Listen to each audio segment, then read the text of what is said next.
All right, we're live. Flapjack wieners. And by live, recording. Wow. Excellent. Hi, everybody. Amen. And welcome to the first session of Play Dicely. Oh, guys, this has been such a long time in the making. I can't believe we're here. Really here. So excited. Yeah. I mean, the channel's been running for a few months now.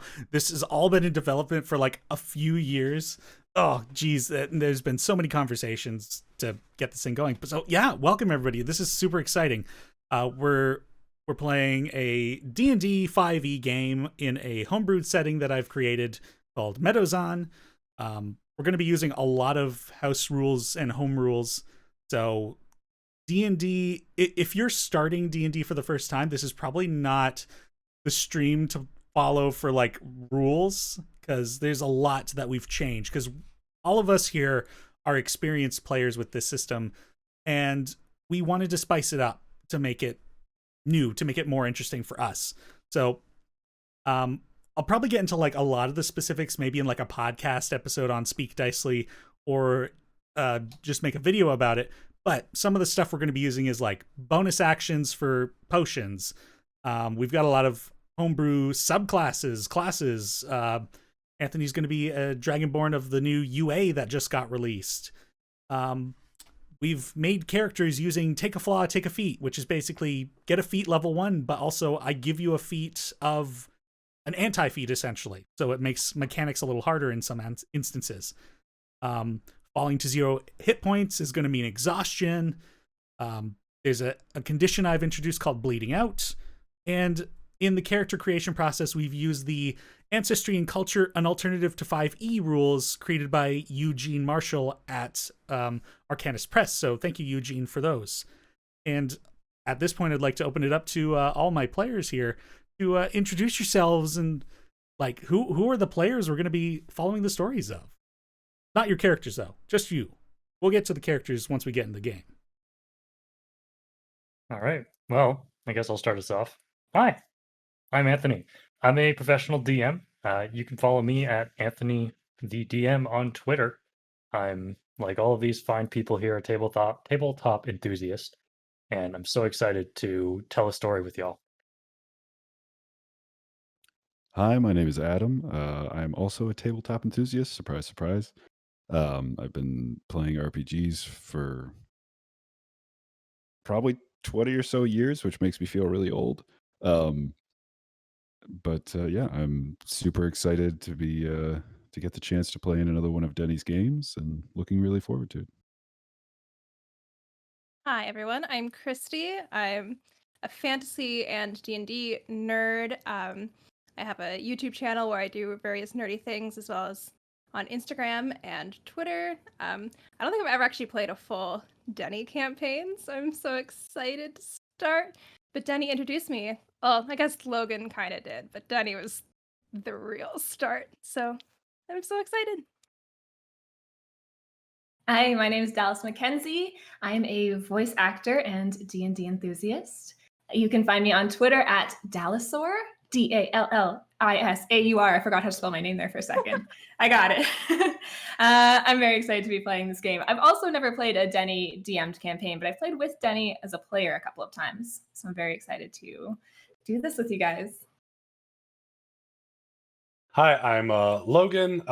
You can find me on Twitter and Twitch at LC Kraken. I am a live streamer who does mini paintings, games, and theater lighting designer. I've had Denny as both my player, and I've been fortunate enough to be his player before in D&D, and I've spent most of my life playing this game, and my pronouns are he, they. Hi, I'm Ryan Worthing. I'm an actor and a content creator. You can find me on YouTube, Twitch, Twitter, Instagram at The Fantastic Fiend.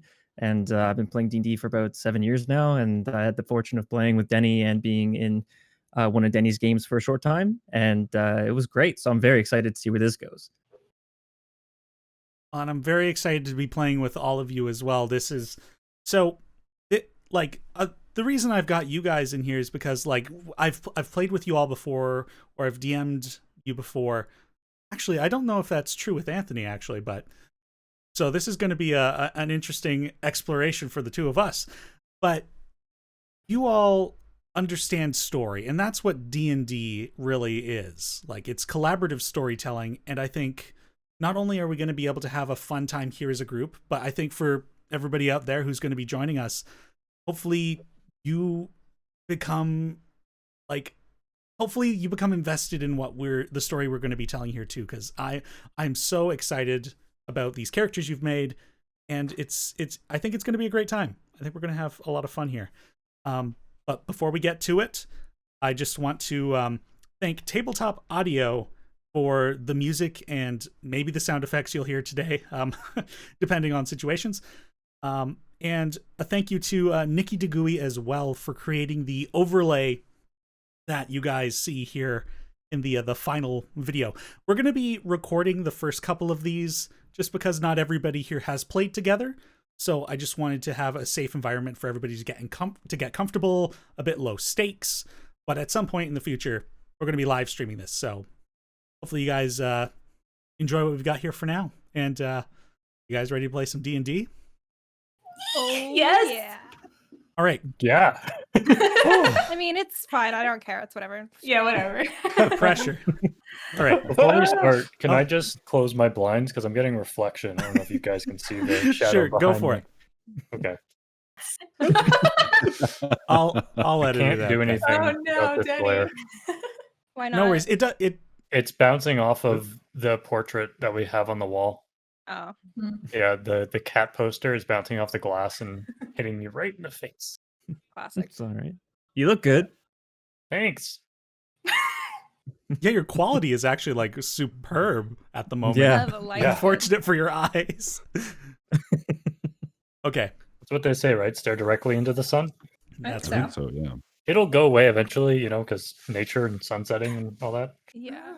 Time. Time. What is Passage time? of time. It's nothing. Doesn't exist. Time. It's All right. been so I'm going to long. be starting off with a bit of an intro here.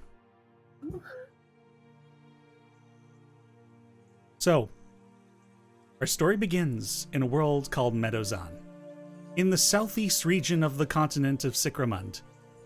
This is a place rife with magic and secrets to be uncovered, though this is true for the entirety of the planet.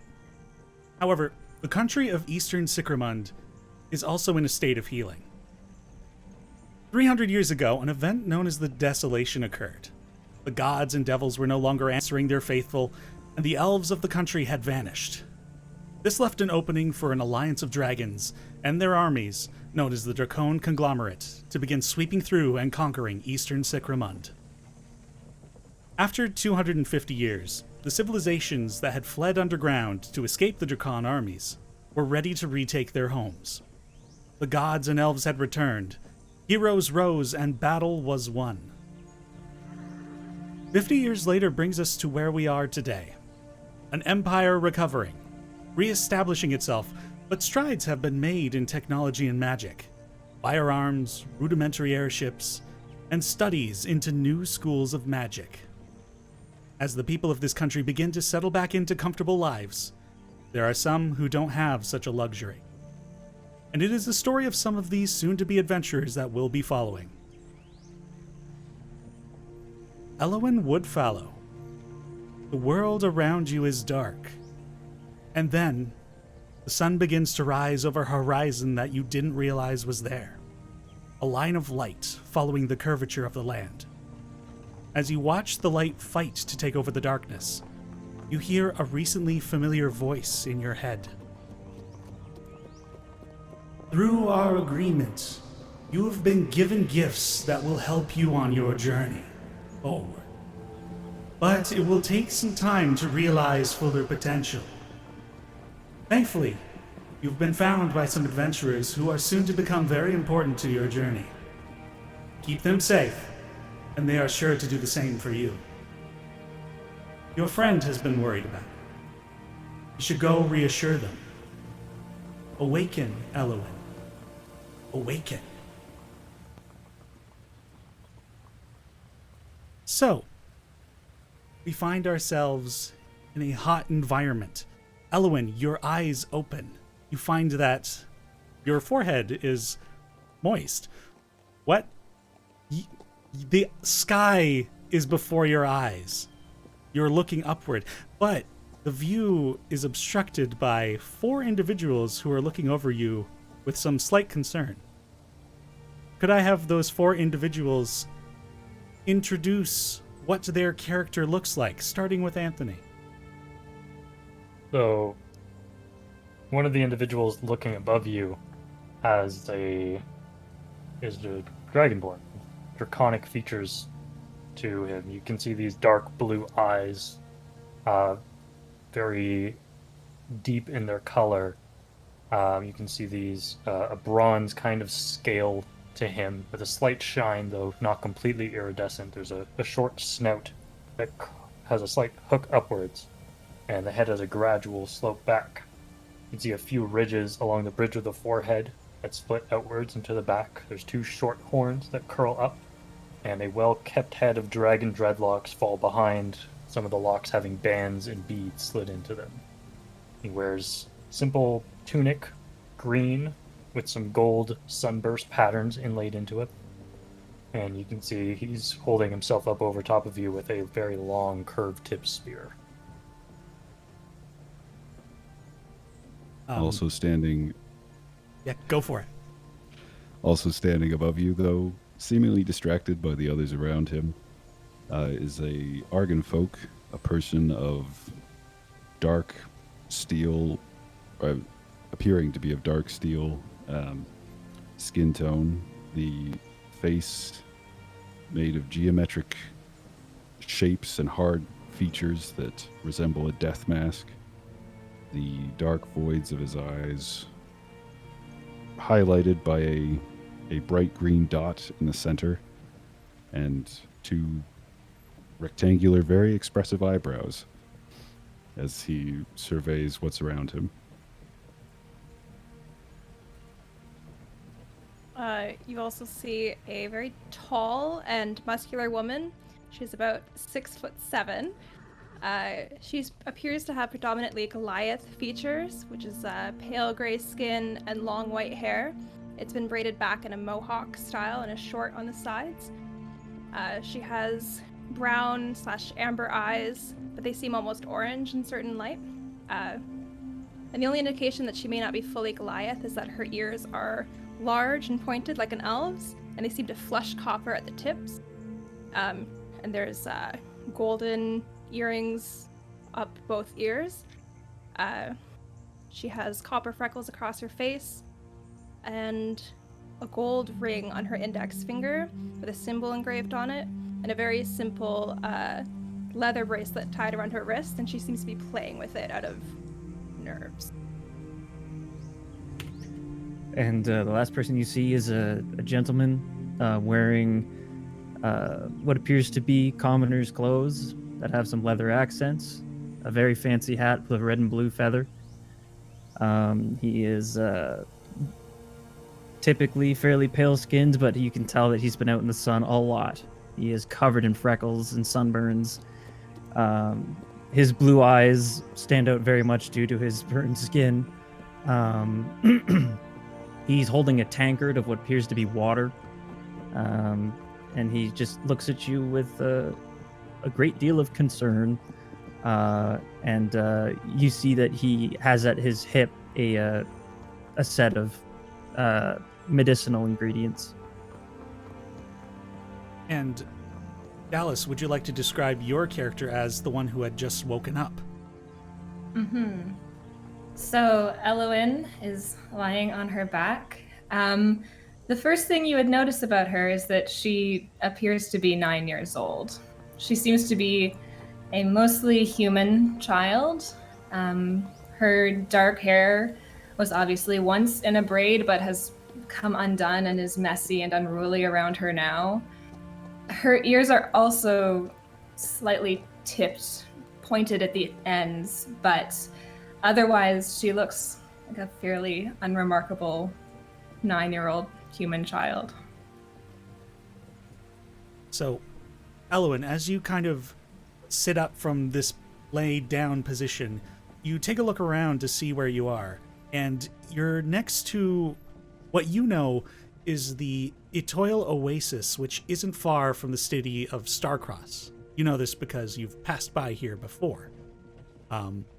Around this oasis are some desert plant life, shrubbery, a few trees, and plenty of people who are at the edge of this oasis and cupping some of this water and applying it to their bodies in like arms, their faces, and the environment we find ourselves in is this red rock desert. So the land, as far as anyone can see, is this red, almost clay coloration. There are mountains far off in the distance, but much closer are these buttes of rock, these pillars of stone that dot the landscape and reach for the sky.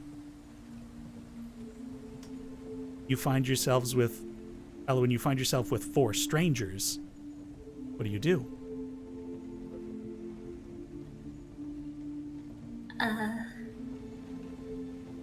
Who are you? My name is Nell. Are you feeling okay? A little confused.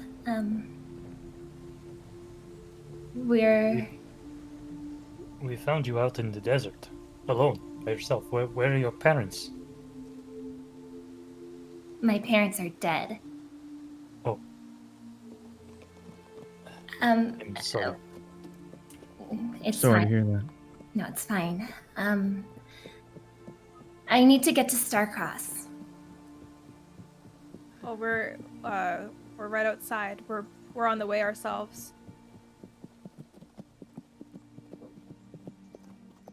Would you like to come with us? If you wouldn't mind, yeah, I would like to come with you. What's the last thing you remember? And are you thirsty? He holds up his tankard.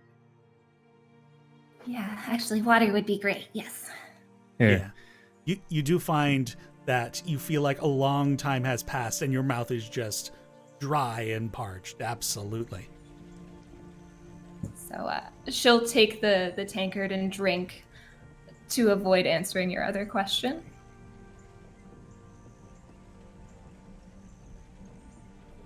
What are you all doing out here? Well, I'm doing business. I'm a traveling merchant. My name's Gideon Gray. Pleasure to meet you. I travel around, see the world, and try to make a living doing it. Not much better than that, really. So, I guess it's lucky that these folks found you. I'm a knight of Kindle. I'm journeying on behalf of Fyra, headed to Starcross. I ran into Nell here at an inn on the road. I figured it was better to travel in numbers. I'm just following along for now. I enthusiastically nod my head and, like, with a dull metal thud, hit my chest and say, "Bah." Oh. Okay. Well, I would really like to get to Starcross. There's somebody I need to meet there. Well, tell you what. You can have a seat on my wagon over there, and you can rest while I'll control the carriage. Okay.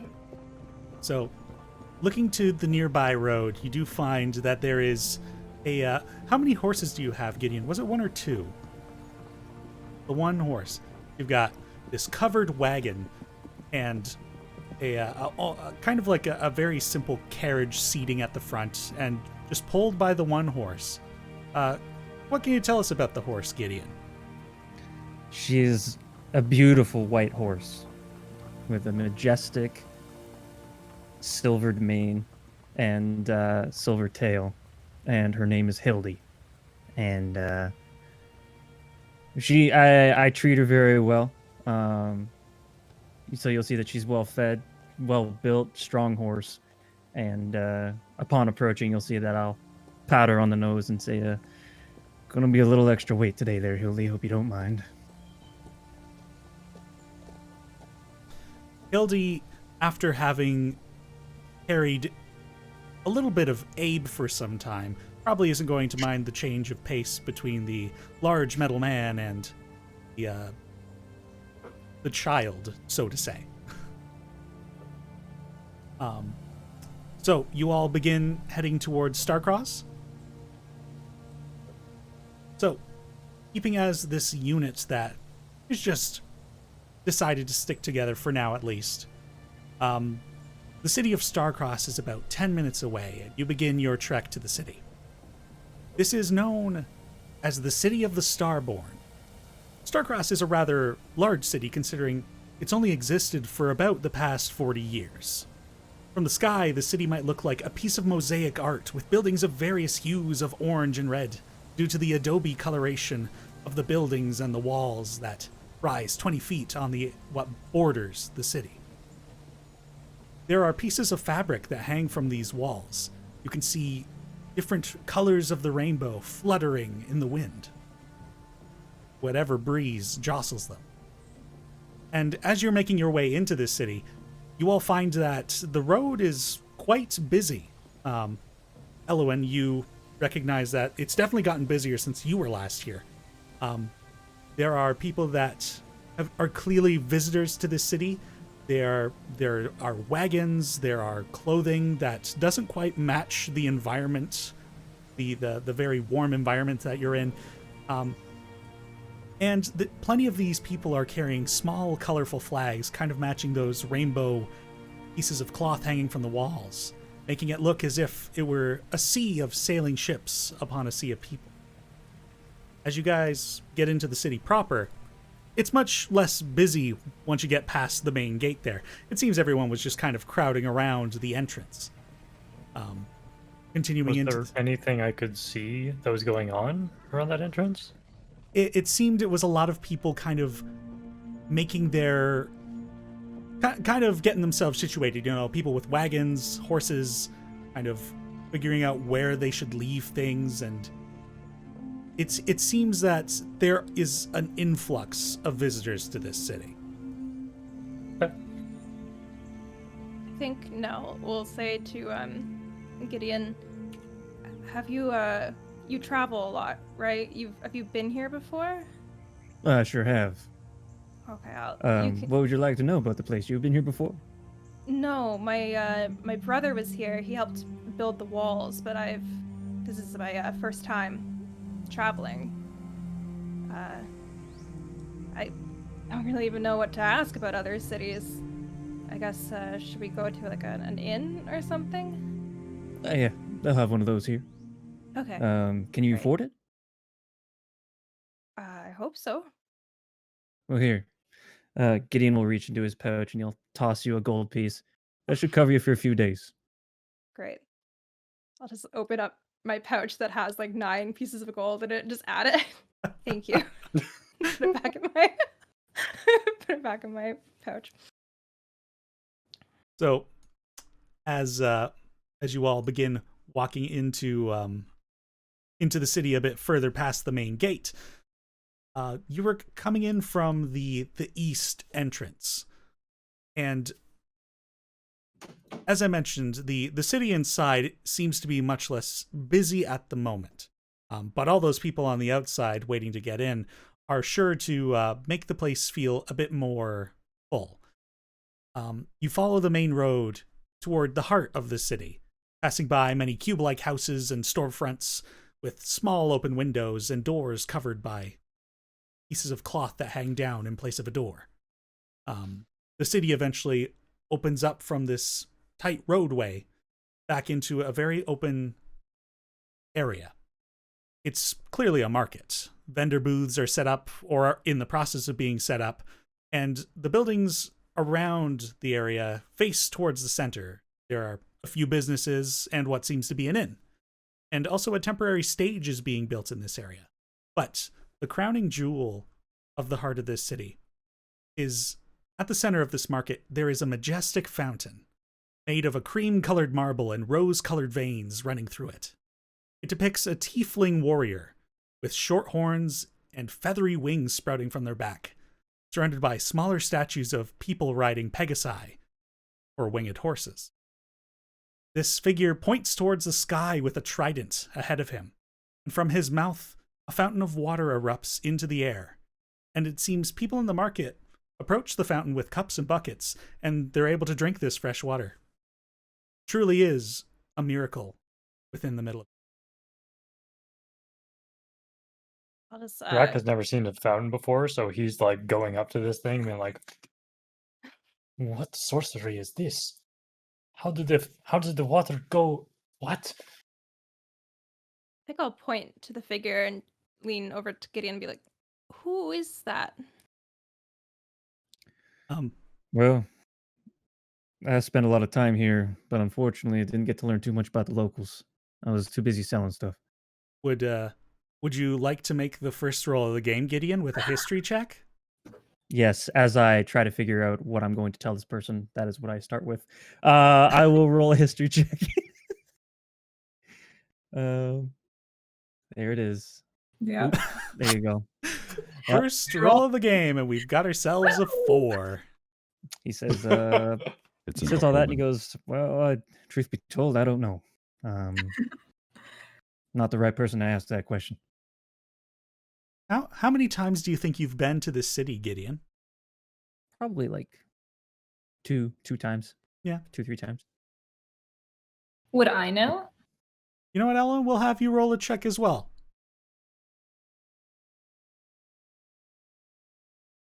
Elowyn is much more versed in the history of this place, it seems, with their 23.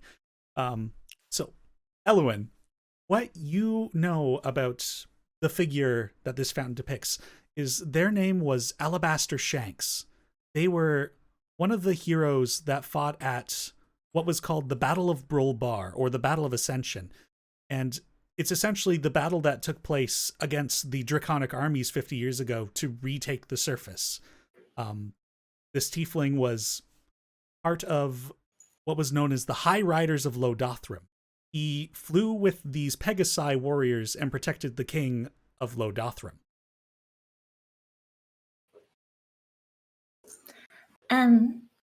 Actually, that's Alabaster Shanks. And I'll continue to explain what you just said to the rest of them. How did you know that, Elowyn? I like history. I know some things. I have a couple books that I brought with me. If you would like to read them at some point, I also like learning and stuff. So. Oh, yeah, I would be interested in reading them. Yeah. Could I put myself on the list of who's next to read after? I'm sorry, your name was again? And he leans towards Dallas's character, Elowyn. Elowyn, yes. And she Elowyn? runs away. That's a lovely name. Okay. Did you say you ran away? I leaned away. Oh, leaned away. Whoop. Right. Bye. You know, he leans in, I lean out. I point to one of the winged horses and then look curiously at Gideon and say, Hildy? Oh, no, she can't fly. But she can run, and I tell you what, she can carry. And I pat her on the back. She's mighty capable. I pat her on the back as well and say, Hildy. At that moment, an individual with this onyx dark skin and eyes that are just white and pupilless approaches you, and they say, Are you one of the merchants for the festival tomorrow? Why, yes, I am. Oh, great. So yeah, you're just gonna want to get yourself situated anywhere you can find a spot around around the fountain here, and well, you're probably gonna want to park your horse at the stables, but you can leave your cart here, just wherever you want to set up. Is it Also, all right if I keep the horse nearby? yeah, I mean, if you can find a post or something, you can tie it to it. But and y'all seem to be out of towners, so just a heads up if you haven't been here before. One of our big laws is just no weapons in the city unless you're part of the law keepers. So just keep that in mind. Will, I think Nell kind of attempts to hide her greatsword, but like doesn't know how. He sees that and he's like, yeah, I mean, you can have them, but it's just not. You can't draw them. Understood. Yeah, Okay. you're fine. Rat tries to like tuck his spear into his belt. Probably like tie it on your back or something. No. I mean, unless anybody's getting suspicious or anything, you'll probably be fine. Anyway, I gotta go setting up my own booth. So it's nice talking to you. I think there's a spot over there. You better get that before somebody else does. Anyway, Well, that's my cue. It's been lovely meeting you all, and well, I hope to see you at the festival. Try to rest up. I don't know where you came from, where you're going, but end of the day, we're all heading somewhere, and it's good to be fed, well nourished before we leave. So I'll be on my way. And Gideon hops on the carriage and gives a quick on the reins, and says, "Giddy up, Hildy," and he'll move to that position where he was at. Abe, I assume you accompany him. I guess Coming, so. Nate. I think I probably would have tried to help Elowyn off of the carriage before he just leaves. Oh, I assumed he was off it already. That's fair. See you all later. I'm kidnapping this person. I guess I'll turn to Elowyn and be like, would you like to eat with myself and Drac here? No, actually, I need to find somebody. I think I know where they are. So, Oh, who are you looking for? I'm looking for a person, Raya. Okay, yeah. So I'm gonna go, cause I think I know where she lives. They live. Who is this Raya? What do they do? Just a friend of mine. Oh, Danny, would that like ping something for me to know that that's like a short form of the name that I have? Yeah. I think you're intelligent enough to realize that that's probably a nickname. Well, I think I would kind of just like, I have that letter from my brother, like, I've been in my pocket, and I'll pull it out and be like, is that Azariah?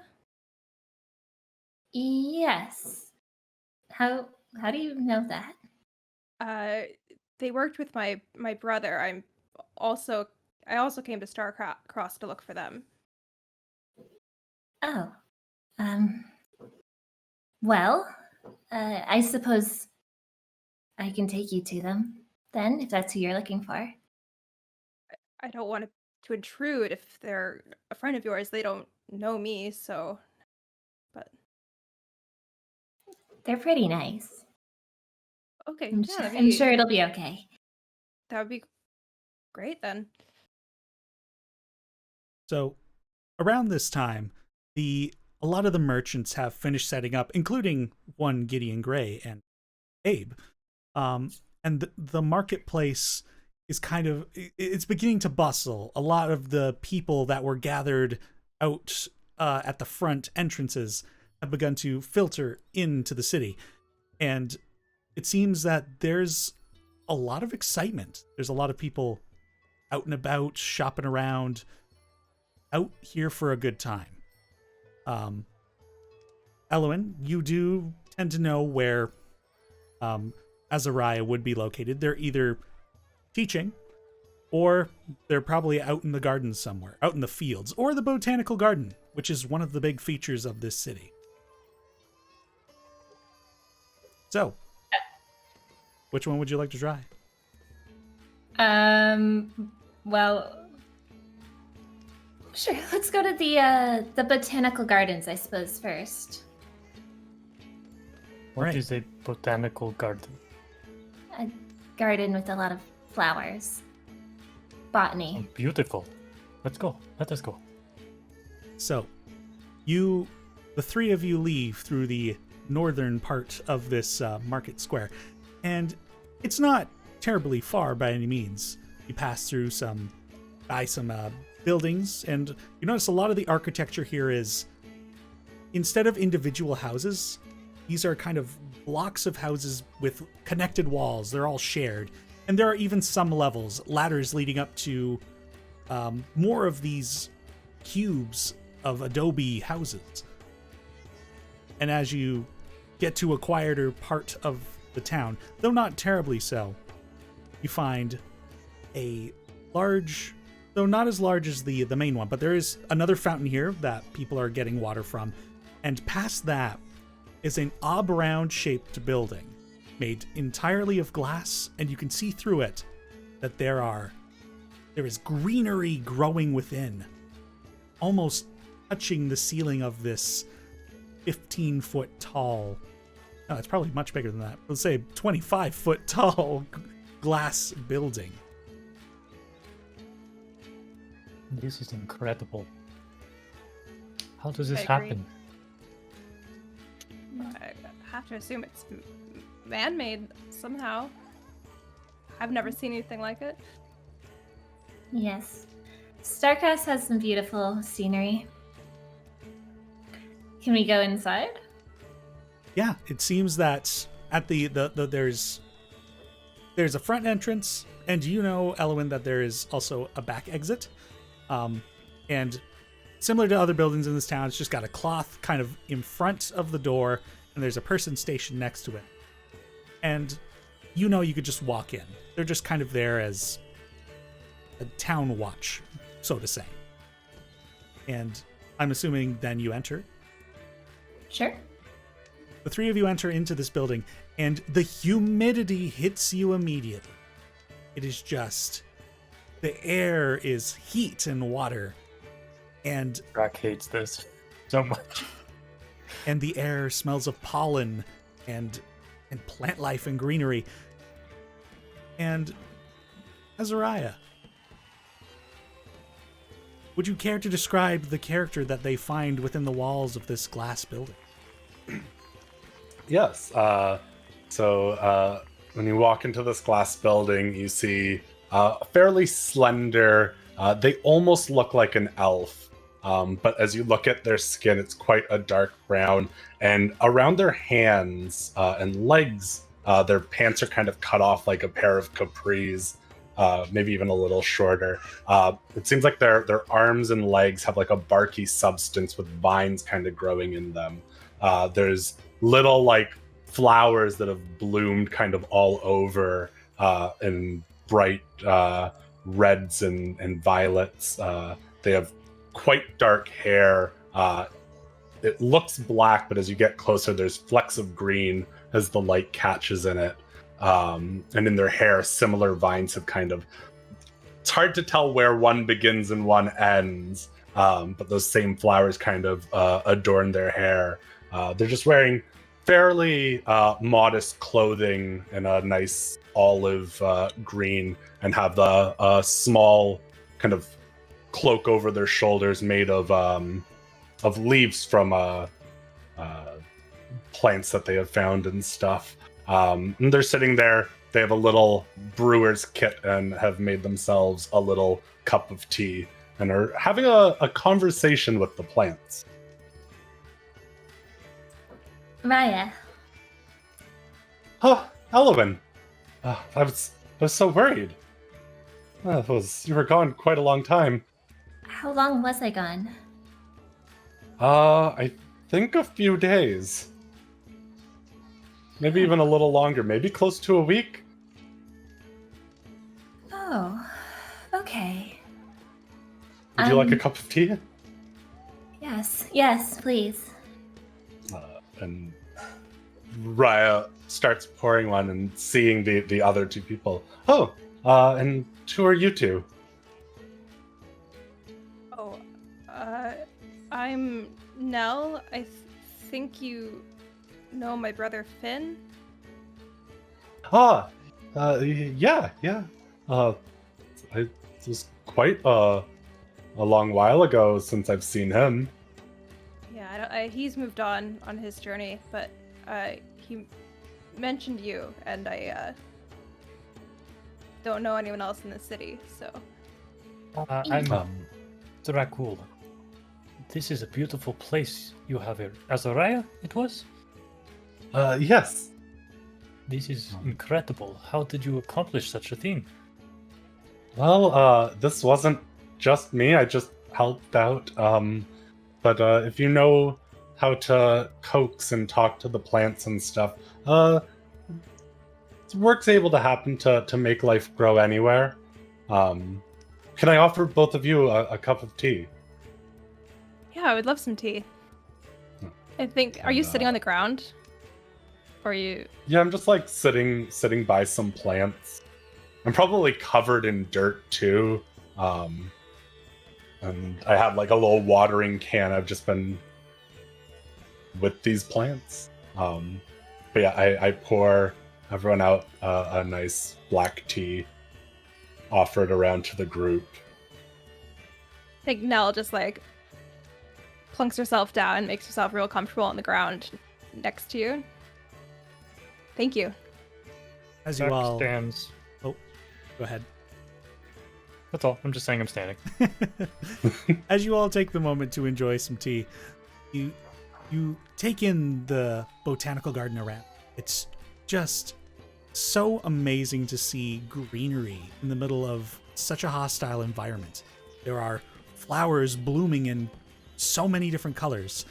There are trees that shouldn't be part of this nature.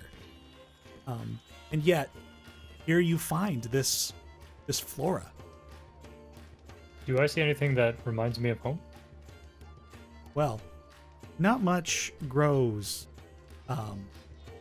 and blooms Yeah. where you're located. Yeah. I mean, as far as like maybe a few trunks, like the texture of wood, some of that might feel close to home. No plants But specifically. not really. All right. Are there any like clippings or like leaves that have fallen on the ground at all that aren't currently attached to anything alive? Oh yes, absolutely. I'll just kind of like grab a couple and ask Raya, like, can I put these in my journal? Or do you need them? No, feel free. I really appreciate that you only picked up the ones that were on the ground.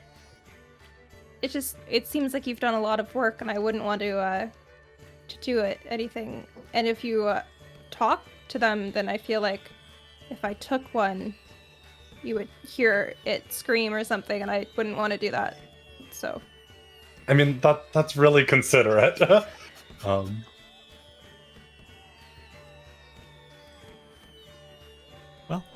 The but two of these. Elowyn. I was Yeah, I just was gonna just about to ask say. what. The two of them found me out at the Atoll Oasis. A little bit away from that, actually. Yeah. You were We just kind carried of you. left behind a rock Oh. somewhere. Yeah. It was very concerning to see a child just by themselves. Well, I'm not a child. Oh, well, I'm sure you're much older than you look. I'm quite a bit older than I look, in fact. Oh. I'm over 300 years old, actually. So Drax we don't have puts to out worry his about the child thing.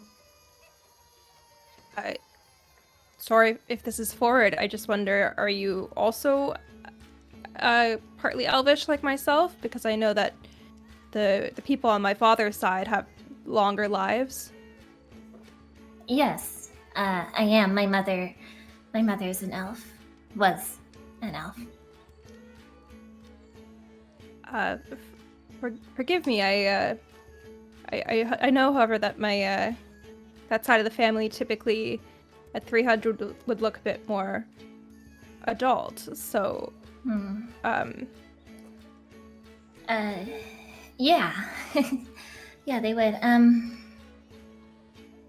I was actually cursed at the age of 9, and my body has not aged since that moment. So that's part of the reason why I'm out here, is to try to figure out how I'm gonna fix that. Sorry, I pried. It's fine. Now, I'm going to take the moment and cut away to a busier spot within the city. Going back to Gideon and Abe. So, you've found the spot in the market that Asimar had suggested you take before another vendor took it, and you have since strapped your horse Hildy to a nearby post and have set up your shop. Now, what is the wagon? How does your shop manifest? So in the wagon, Gideon has a couple of tables in there, as well as his brewer's kit. So what he would do is he would set up the tables, sort of in like a triangular shape. He'd have his brewer's kit on one side, and he would have a little bit of adventuring gear on the side on the other table. On the table with the brewer's kit, he has a couple of cups, and he also has some traveler's rations on that table. So it's pretty clear he's divided his shop into like beer and food and adventuring gear. So once he gets everything set up, he basically brings this little tree stump with him that he once found that was sort of like dejected from the ground. So he uses it as like a stool. He sits in there whenever his legs get tired, but most of the time he stands up and he basically announces, greetings everyone, Gideon Gray here of Gideon's Gracious Goods. Whether it be adventuring gear or homemade beer, you know where to be. It's right here. And he then snaps his fingers and shouts Miko, and there's a big little blast of fireworks, essentially, little pyrotechnics, as he announces his shop opening in the market. And after which he basically just very quickly interjects with people walking by, complimenting their outerwear or whatever he can find to quickly hook their attention and make a quick connection.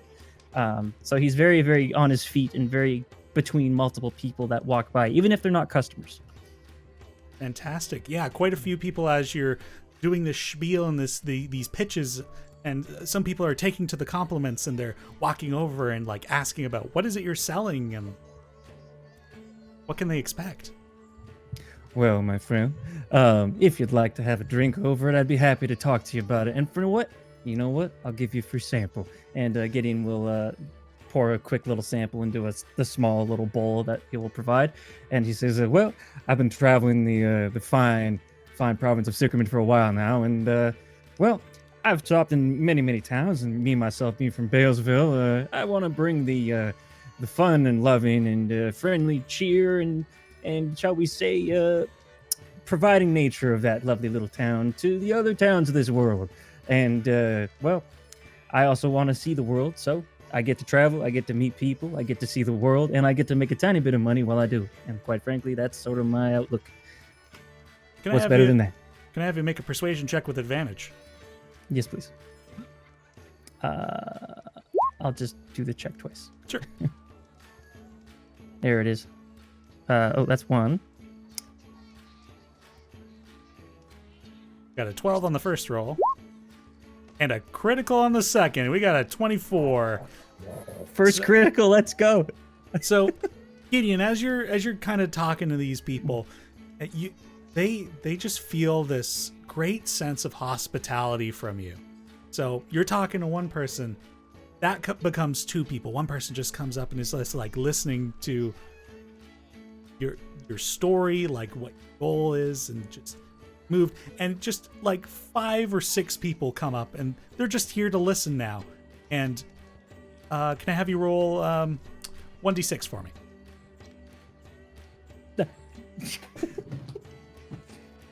I don't know how to do that on D Beyond, so here we are. D6. I rolled a 1.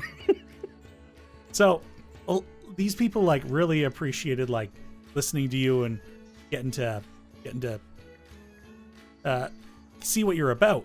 One person makes a sale, you make $1. Or one person purchases, you make the sale, you get the $1. Yeah. As a sort of after they make the sale, I then introduce them. I put my arm on Abe's shoulder and say, "This here's my friend Abe. He's mighty handy in a fight, and I gotta tell you, he doesn't talk very much, but he's very friendly." As soon as I'm included in the conversation, I really hastily dust off my old poncho that I'm wearing, because I was just sort of staring blankly out into nothingness for a while. And then being brought back in, I'm like, "Ugh." I'd sort of sheepishly wave and then take a small step back. He's not too talkative right now. It's all right. He's at a bit of a week. But I tell you what, if you want to stay for another drink, I can. May I interest you in some adventuring gear as well? So, Abe, can I have you make a perception check? What bonus is that? That is a 17. 17. So you were kind of off in space for a little while, but now that your attention has been kind of brought back and you're grounded in the environment you've been in, you really begin to take a look at the people around you.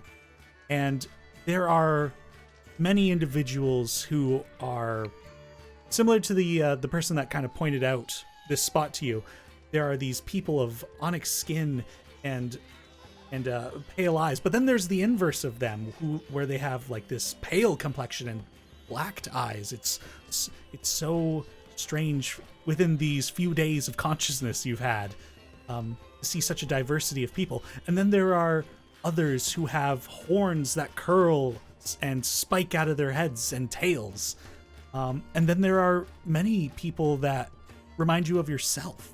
They're made of metal, but they come in different shapes. Some are very top heavy, and some are incredibly skinny and look like they could be knocked down at the slightest breeze. It is a strange new world you've walked into. I miss Hildy. It's a simpler time with the horse. Hildy is not far off. They are grazing on some hay that has been kind of brought to a collective pool of horses tied to posts and hanging out. I guess I would try to gauge whether I could just walk over to the horses and spend time with them, but I feel like I should probably stay with Gideon. So business is booming for Gideon, and Abe is thrust into this whole new world. We'll return to the folks at the botanical garden. So some time has passed. You've enjoyed the tea that Azariah has prepared for you. What do you do?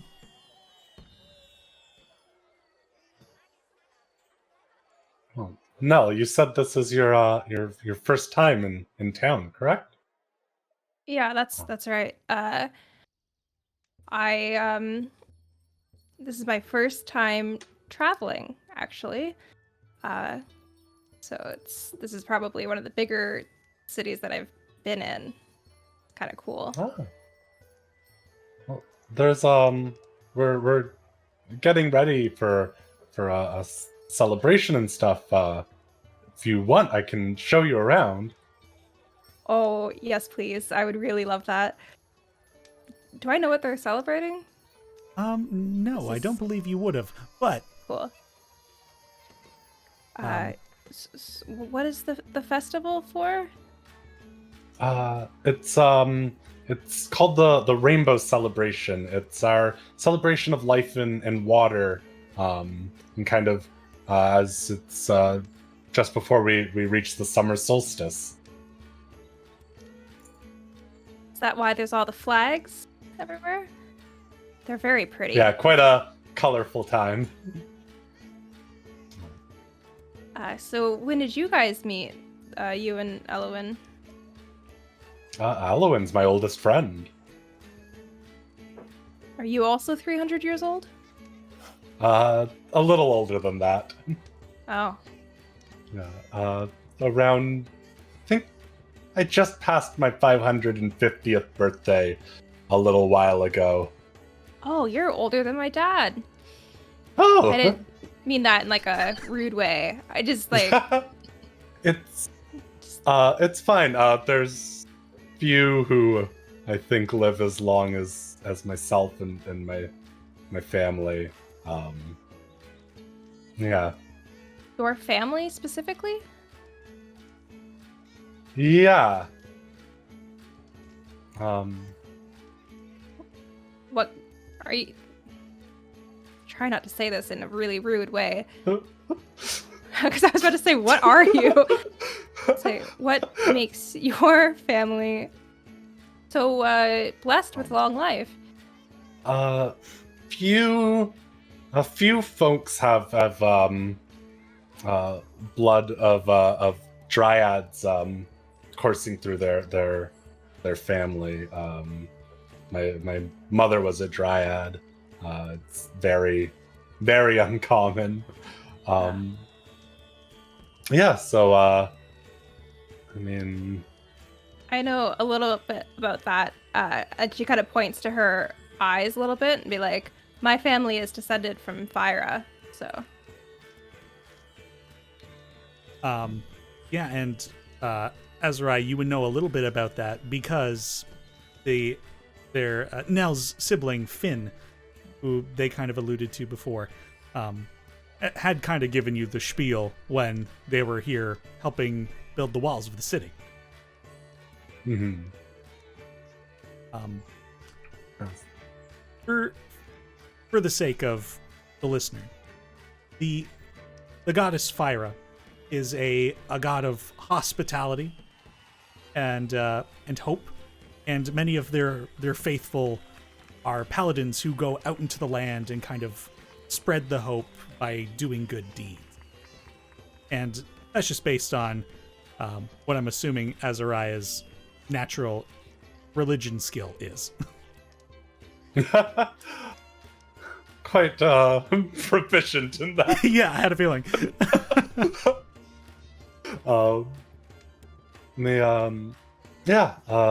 I remember having some lovely conversations with your brother about your religion. It's quite a warm faith.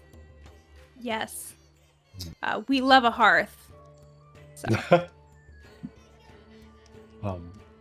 Elowyn, would it be fine to take some time to see the festivities?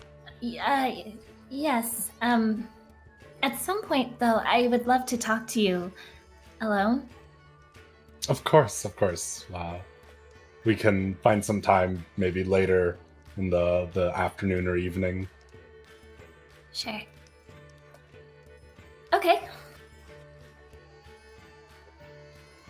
So, you all leave this very humid dome that you've been trapped in for some time. At least that's how it would feel for Drac. How do you live in this high of a temperature all the time? I don't even notice it anymore. Guess I'll have to get used to it.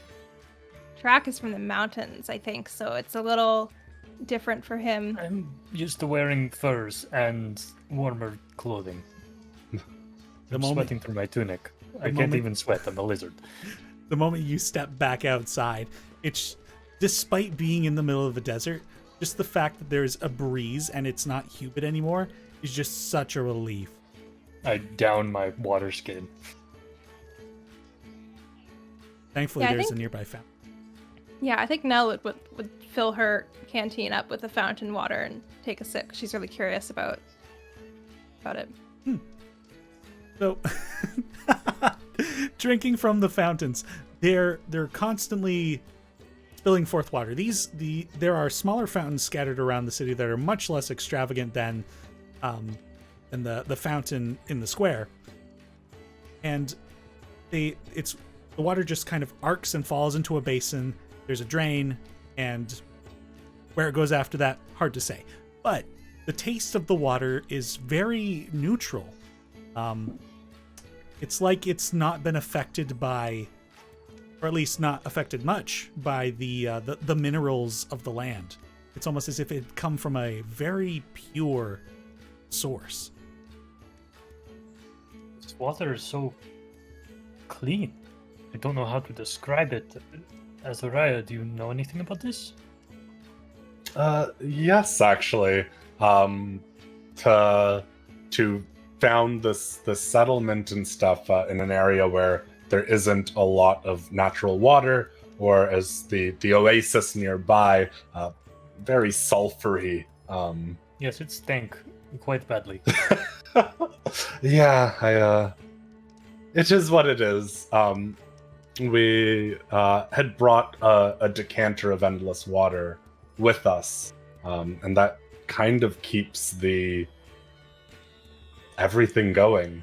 It is the lifeblood of this city.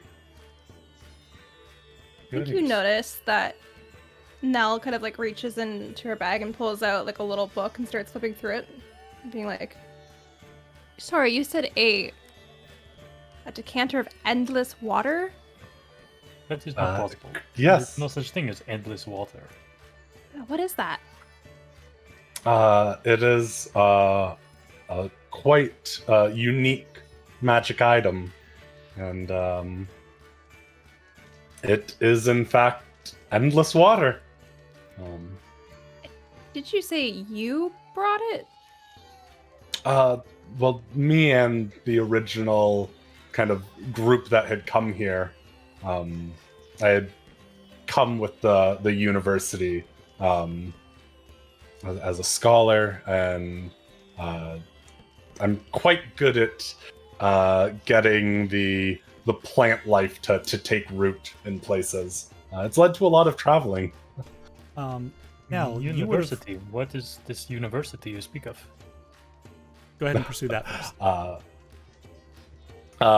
It's called the Arquette Institute, correct? The Arcanet Institute. Arcanet Institute. It's the Arcanet Institute. It's kind of the governing body of, magic, in terms of magical knowledge and stuff along those lines. And I was very fortunate to make friends with the folks there, and be able to share what I knew about druidcraft with them. Mm-hmm. So They have. Sorry, I keep cutting you off. yeah, it's all good. Go ahead. Do they have any books about magic at the university? There would be lots, I assume. Cool. So to expand on the Arcanet Institute, the overall region of settlements is what's part of what's called the Ascendancy, and this is kind of the current overall government of the country. Is put in place to kind of begin rebuilding. It's an alliance of settlements, and the Arcanet Institute was kind of born of that, as the Ascendancy is kind of governing just kind of the day-to-day. The Arcanet Institute was more of a teacher. Well, of course, it's a university, so it's meant to teach about the use of magic, but also it is kind of the law enforcement in that, in areas of magic that civil issues wouldn't necessarily know about. But as you step out back into the city and begin your tour, you find yourselves back in the what Azariah introduces as, oh dear, now I gotta find my notes. Look at me all organized here. This is officially called Starlight Square, and the fountain in the middle is known as the Alabaster Shanks Fountain, as you might have guessed. And you also see Gideon now set up with Abe, and there are a few people stopping in and talking to him. And what do? The town is bustling, there are businesses afoot, and people seem to be having a jovial time. Recognizing around, Gideon. Is there anywhere to buy one of those flags? Or like some of the rainbow fabric? Oh yeah, absolutely. You find that there is one booth that is kind of being swarmed, basically, by visitors from outside the city. Cool. I'll just kind of make my way over, but not like lose track of the group. And I don't want to like muscle. No. I'm very aware of my size, so I don't want to like shove anyone or anything like that. But if I can get in there. Yeah, it's kind of that feeling of like being in a place like Disney World, where it's just there's a throng of people and you're just there like, all right, we're moving, we're going. And as people filter off to the left and right in front of this booth, you get to the front, and there is a there is a person with the with horns that kind of curl like a goat, and they've got this blue skin, and they're just handing out flags. And you get to the front, and they're very hurriedly like, all right, what color you want? What are my options? Colors of the rainbow, go. Orange and blue and purple as well, please. Oh, 3, all right, you got it. Then they just like turn around to these like quiver bins that they've got of these like 3-foot long poles with like a triangular flag on them, and they hand you 3. They're like, 3 gold. Oh, Jesus. I hand them 2 back, and I'll keep the orange one. Give them the gold that Gideon gave me earlier. Here you go. Anybody for a blue and a purple, and they just get like right back to the transactional business that they've got going on. Seeing Nell pay a gold for that, Drac is like, is that expensive? I think I probably made a mistake. I think that was a lot of money. I'm not going to get one. No, I think that was a lot of money. Do you want to go see what Gideon is selling? Yeah. I was like, what do I have? How big is it? What did I just spend money on? It's just like 3-foot long, like. Okay, it's pretty big, please. Yeah, it's a rather long, but very simple. Definitely not worth a gold piece. Like, this is very much one of those. If you go to like an amusement park and there's that booth that has like the LED like bubbles or the things kids wave around, this is that. I feel like I can hear like my brother's voice in my mind being like, when you go out, you cannot be naive. Like, you're gonna like be had by people. And I'm just like, fuck this up really bad. But then there's also a piece of your mind that's like, well, you're not the only one being fooled here. That's true. Like, oh, it's festive. I'll walk back to the group. Are these flags, like, do they look like they were well made, or does Drac think he could probably do a better job himself? No, it does look like that somebody had at least some skill in putting this together. Okay. But if you looked hard enough, you probably would find somebody who is making shoddy versions of these. Here, 1 copper for the shit flag. This one's brown. That's all colors. 20 gold. Oh boy. Seeing Gideon. Yeah, I would head over to Gideon right away, recognizing him from the times that he's come to town before. All right, a colorful group and a few. Well, actually, at this point, you've seen everybody. This familiar group comes up to your booth here, Gideon. He'll be like mid conversation with a customer, and he'll look over and say, oh, "Excuse me, one moment." Well, hello everybody. Didn't expect to see you all here at once. It's nice of you to. What can I do for you? Azariah, wonderful to see you. Oh, great to see you. I was wondering if maybe during your travels you would come by any interesting books or maybe interesting plants to make tea from. Oh, well, I don't know about books, but definitely some plants. I'm not one to collect literature. Books, I gotta give Hildy a break, and with hanging around with this big fella here, and I tap Abe on the shoulder. I don't have much room for books, unfortunately. So, But Azariah, you've of course seen Gideon quite a few times within the city. However, the Argon folk gentleman next to him he's a new addition. Ah, you made a friend along your ways. yeah, you could say that. I tap Abe on the shoulder. If you want, you can introduce yourself. I then whisper over, he's a little shy. I do my best impression of like the hand motions that I've done Gideon do as like a social person and say, "Abe." Oh, lovely to meet you, Abe. I'm Azariah, and I offer like my hand out for a handshake. I look kind of perplexed at it and then like stick my hand out as well, but I don't touch your hand. I just sort of hold it next to your hand. But I seem I'll very- grab your very hand and like do a little shake with it. Well, and now I that we've been try introduced. to try to repeat your name, but sort of like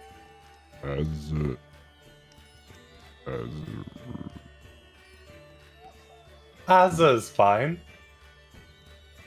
Ezra. Just sort of look at the ground and keep repeating that.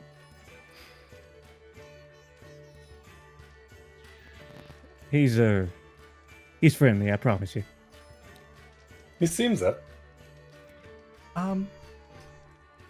Azariah, can I have you make just a general intelligence check?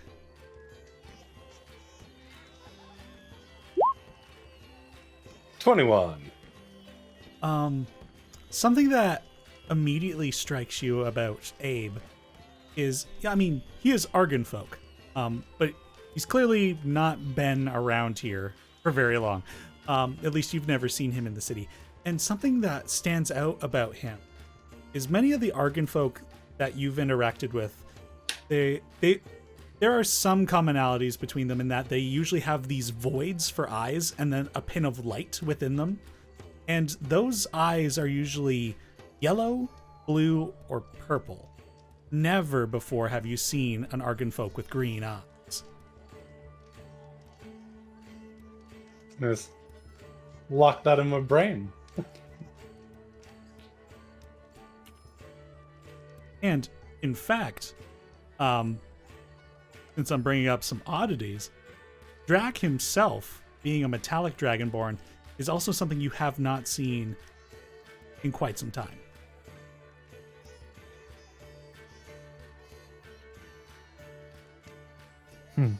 So, Drac, where are you from? Oh, there's up in Ringsa Peaks, near the center of, not too far. There's a small village. It's called Derokarth. Have you heard of Are it? there... have I? Make a history check. The same number as last time. So, I don't think that is a place you've ever made it to. Oh, that's, You I've never heard of it. I would love Well- to, So, I was just about to throw in there. You might have not have made it there, but you might have heard the name of it on like the mouths of other travelers. But it's almost like the stories you've heard of it are like they were wandering through this mountain range, kind of in desperation of getting out of the cold elements that they were traveling through, and somebody found them and brought them to Darokarth.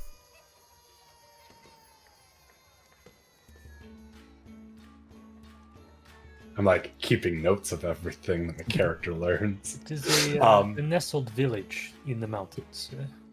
We don't get much foot traffic up there.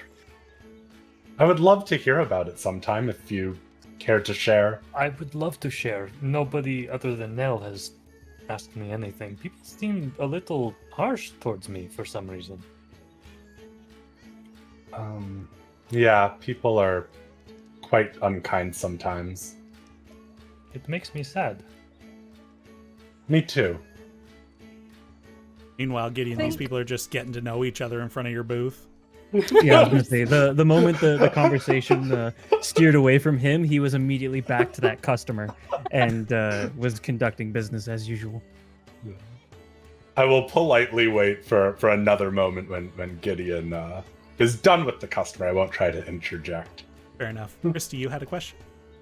No, I was just gonna say, like, on that note, like, similar to our first encounter, Drac and I, while we're going through the city, I have kind of like a protective energy, just like keeping an eye out to make sure no one's like looking at him weird or trying to do something. So I feel like I would also just notice that passively. So yeah, it's a funny situation the two of you have, because absolutely now you're just on the defense, ready to have this guy's back. Meanwhile, he's a perfectly capable warrior. And then, Drac, you know that, yeah, from your natural insight, that Nell is ready to defend you if it ever was needed. Oh. As you're waiting to once again speak with Gideon, who is now interacting with another customer, nearby a stall, there is a commotion. A smashing of wood and just the sound of somebody falling over. And this commotion kind of draws your attention, and you see 3 chickens just run off across the market. And the person that fell over is this kind of pear-shaped Argon folk. And they're just kind of like rocking like a turtle on the ground, just trying to get themselves up, and there's just these pieces of a wooden bird cage that are just smashed on the ground. I run right over and help them up. Right. So you run over and pick them up, and they're quite the interesting individual. They've got these like they almost are shaped like a gourd in a way. They've got this like big lower body that is very round, and then it just like tapers into this very slim upper frame. And their eyes are just, their face is kind of, due to the nature of being made of metal, their face doesn't really change. So they've got these like oval eyes, but also an oval mouth that doesn't move. And they look to you. Oh, thank you. Oh, it's always difficult when I've got 2 left feet, I swear. I don't think Nell has had a whole lot of interaction with Argon folk, so I think her eyes just naturally like look down to make sure. Like, no, it's normal feet. Their feet right? seem like they should be able to support them if used properly. And their booth is just like a bunch of chickens just clucking in cages and these baskets full of eggs. And it's just all this bird noise. And a few of them are freaking out after the collapse. You need help getting your other chickens back? Oh, I don't want to impose. I can collect them at some point. I mean, I'm sure you're here to have fun, and I don't want to impose on anybody. Oh, it's no problem at all. I love to help. They look at you with this, well, expressionless face. But you get the sense that if they could cry, they probably would have, like, shed a tear. That is so kind of you. I think I do need the help.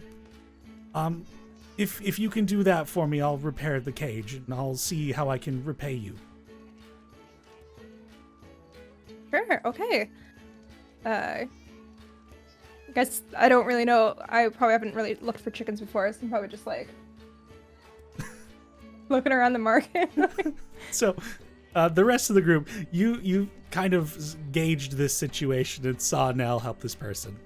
If any of you were just kind of following Which way along, did the chickens go? make a perception check for me. I get to roll now. I'm gonna do real dice. Blue one. Should I also make a check? Sure, go for it. That isn't great. The 14. I just rolled a 14 too. Obviously, I add something to it, but that's crazy. 18 total for me. All right. So, between the two of you, you saw one head in the direction of the botanical garden, which you just came from. One of them seemed to have ran off towards one of the busier shops. It looks like a crafts, like an artisan store of some kind. Somebody's making something there. And then one has hopped from statue to statue in that center fountain and has navigated their way to the top of the Alabaster Shanks fountain. How tall is the top of the fountain? So the fountain is about 10 feet tall. Shoot. Maybe we should do that one last. Do you want to go back to the gardens? Jack and I'll go. I can maybe go to the one at the fountain and try and coax it down. Yes, you're good with And flesh. you So you should be good with animals too, yeah? I'm quite good with animals, actually. Wonderful. And I'll just start like talking with this chicken, and be like, "Are you okay? Just give me like a cluck if you're fine, buddy." So to recap your ability, are you able to speak with animals as well? Yeah. I can communicate simple ideas with beasts and plants, but I can't understand them. Right. Okay, so make an animal handling check for me. 12. The chicken looks in your direction.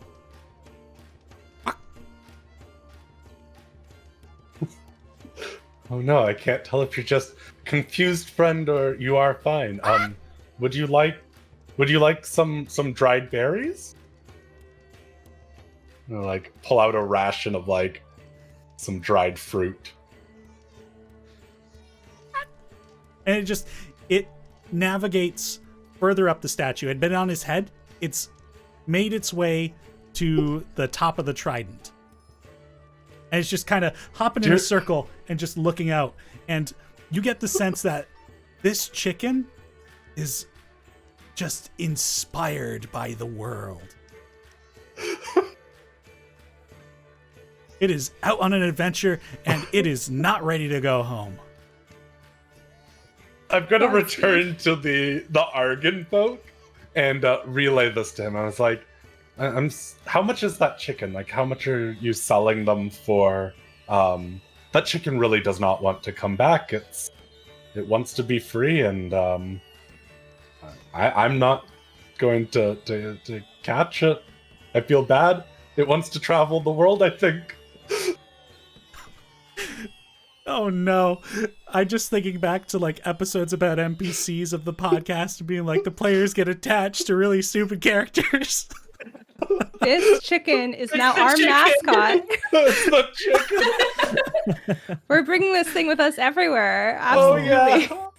I'm gonna ask him to buy the chicken, and I'm gonna ask the chicken if it wants to come with me and see places. Oh my Yes. goodness. All right. So the good grief.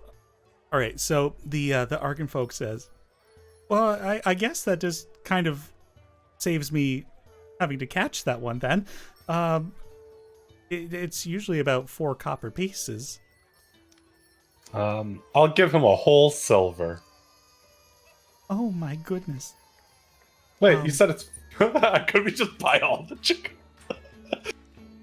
Well, I mean, you very well could, and I guess you could just...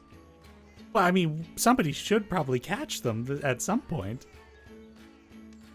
I mean, Yeah, it's, we'll go return the other ones. yeah, I mean, it's great to have my financial recuperation done, but I mean, those poor chickens out there too.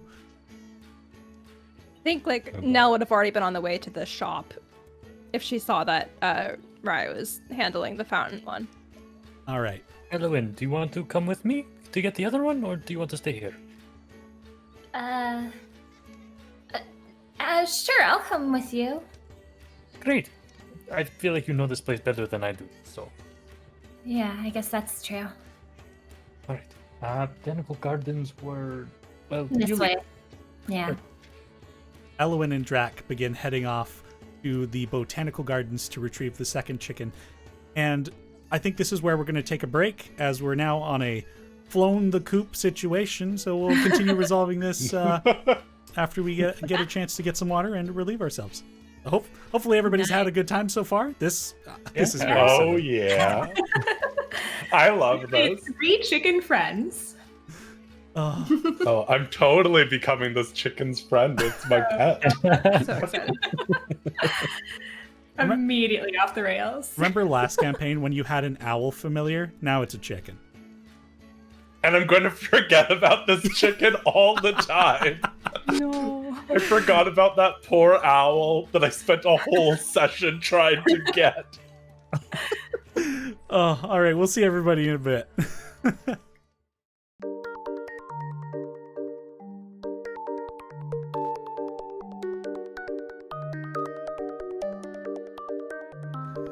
Hello again, everybody, and we're back from break, ready to continue this chicken fiasco. Well, so I guess we'll just hop right back into it. So, Elowyn and Drac, you had just broken off from the crew and headed back towards the botanical garden where you had seen a chicken flee to. The streets are becoming a bit more filled with people, so you navigate your way through some crowds who really, they shouldn't be here, but it's not too much of an issue because it seems that everybody that is kind of in this road is heading towards the botanical garden. Not too much issue there. You make your way back inside, and I'm going to need you both to make a perception check to find this chicken.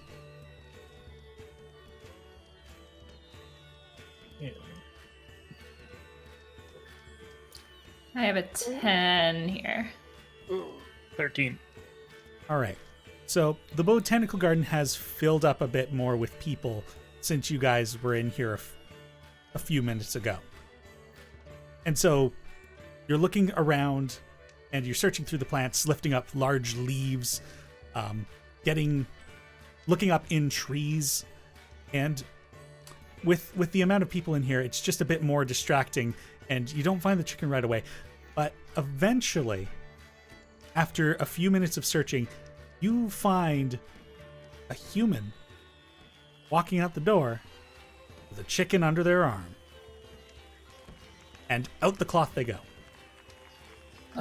Do you think that's our chicken?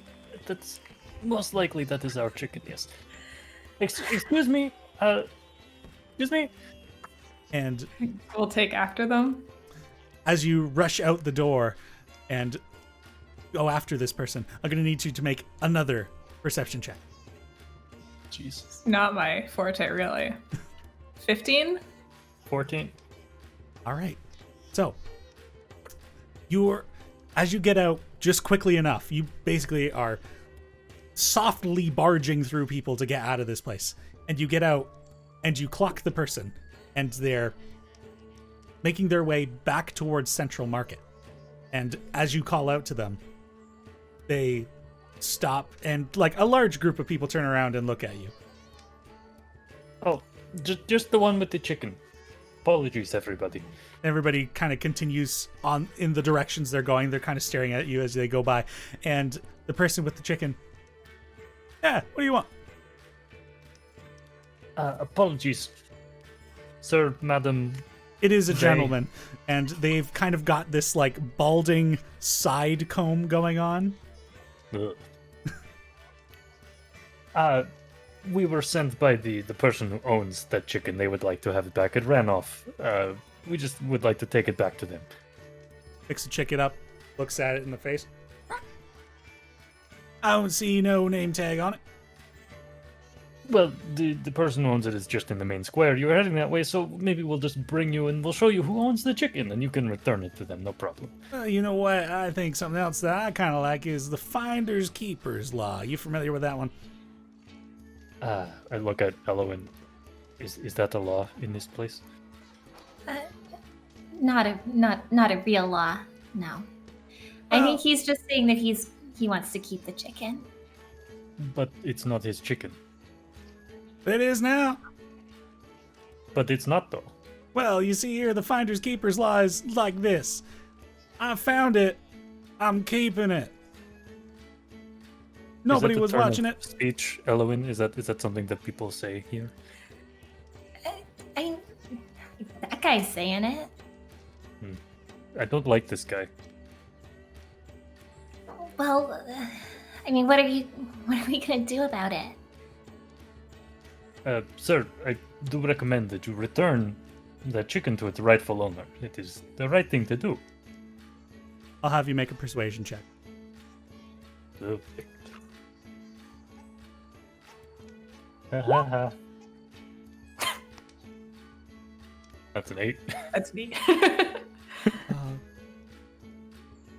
Right. So the guy's like, well, I'll tell you what another right thing to do is. When you got a chicken, you take off the feathers, cut off the head, and you cook up a nice meal. Well, I don't disagree. It is not your chicken to do that with. A second option is to have a farm, lay some eggs, sell those eggs. There's plenty you can do with a chicken. Yes, that is things you can do with the chicken, but that chicken is not yours, so give it back, please. Or what? I take a step towards him. Make an intimidation check.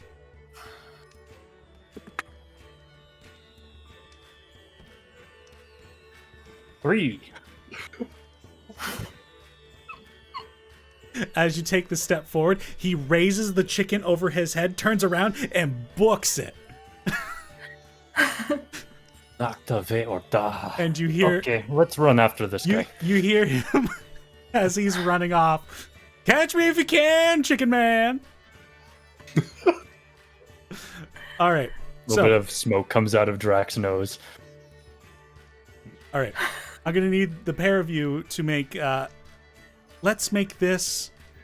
Another variant rule we're using is sometimes there are situations where I'll call for a skill check, but the ability score is going to change. I'm going to need you both to make athletics charisma checks. As you try and keep up with this guy, but also navigate the niceties of being in a city you're not from. Okay, so wait, we're rolling athletics, but with our charisma modifier? So to basically put it, if you've got proficiency, you're going to add proficiency. Proficiency in great. athletics, I should say. But you're using your charisma as your ability score. Okay, cool. Okay. So I can just roll a random charisma based? Sure, if you don't have athletics proficiency, sure. Yeah, no, I don't. Yeah, it's a 7. It's 15 for me. So, Drac, this guy has kind of touched your emotions a bit here, kind of flared, like, what awfulness exists in the world, and it's encompassed in this man. And you kind of abandon some of those niceties, and you try and just, like, make your way through these people as quick as possible, but it doesn't seem to be the way to go. You're a bit taller, people are kind of in the way, heading in the opposite direction. Elowyn, you're much less impeded. You're able to... I'm very small. Yeah, and this isn't your first time being here, so you kind of know how to navigate a bit better. You find like a little side route and where nobody is, you're able to beat the crowd, and you're the first one to the market. I'm going to need you to make a perception check. All about these perception checks. It's one of the... Oh, well, never mind. I rolled a 23. You got a 23. Perfect. Critical perception. And you see this guy run into what looks like an inn of some kind. And it's just on the other side of the market. And I don't see Drax anymore? At this point, Drac catches up. Oh, thank God. He went in there. In there. Okay, great. We'll run Straighten through. my tunic, make myself look important, and try to walk deftly through the crowd once more. I'll just walk behind Elowyn and let her take the lead. Oh, that is a mistake. So, as you draw closer to this establishment, you see a sign on the outside of the building, this wooden slab just kind of nailed into the adobe, and it says, "The Simple Workers Inn." And you walk through the cloth, and inside there are quite a few people. Everybody's kind of getting their situation established. So there's a few people at the counter figuring out keys and that kind of thing. There are a few people sitting down with outside food and some waiters and waitresses being like, "Get out of here." And relatable. And with your critical perception, Elowyn, we're going to carry on with that. You see at the back of the room of this spacious, almost tavern feeling area, there's a set of stairs leading up to another level. All of this still this adobe red orange clay like material. And at the back of the room, there are a few barrels and a chicken. And it looks like the chicken is sitting on something that isn't barrels, and it's shaking. Elowyn, do you see him? I think our chicken's over there. Oh. Oh, I can we note it? approach that area? Yeah. I'll take you that way. Yeah. So you begin to walk through the tavern, and just off the side of this of where these barrels are, there's a table, and there are quite a few people seated around it. They're quite rowdy. It seems that there's like some sort of drinking contest going on with a bunch of people who are in simple tunics. Looks like they've got they just seem kind of casual in comparison to the festivities going. Like, they don't look like they're local, but they don't look like they're here for the same purpose everyone else. They look like simple workers. And they're just having a raucous time. And you see the chicken just kind of watching them. They're loud. And you make your way over to the barrels. And as you get closer, you can see hiding behind the barrels and underneath the chicken is this man. And he looks up as you approach. "Okay, you got me." Hello. Can we have the chicken? Are you gonna hurt me? I'm not. I might. One more intimidation check for me.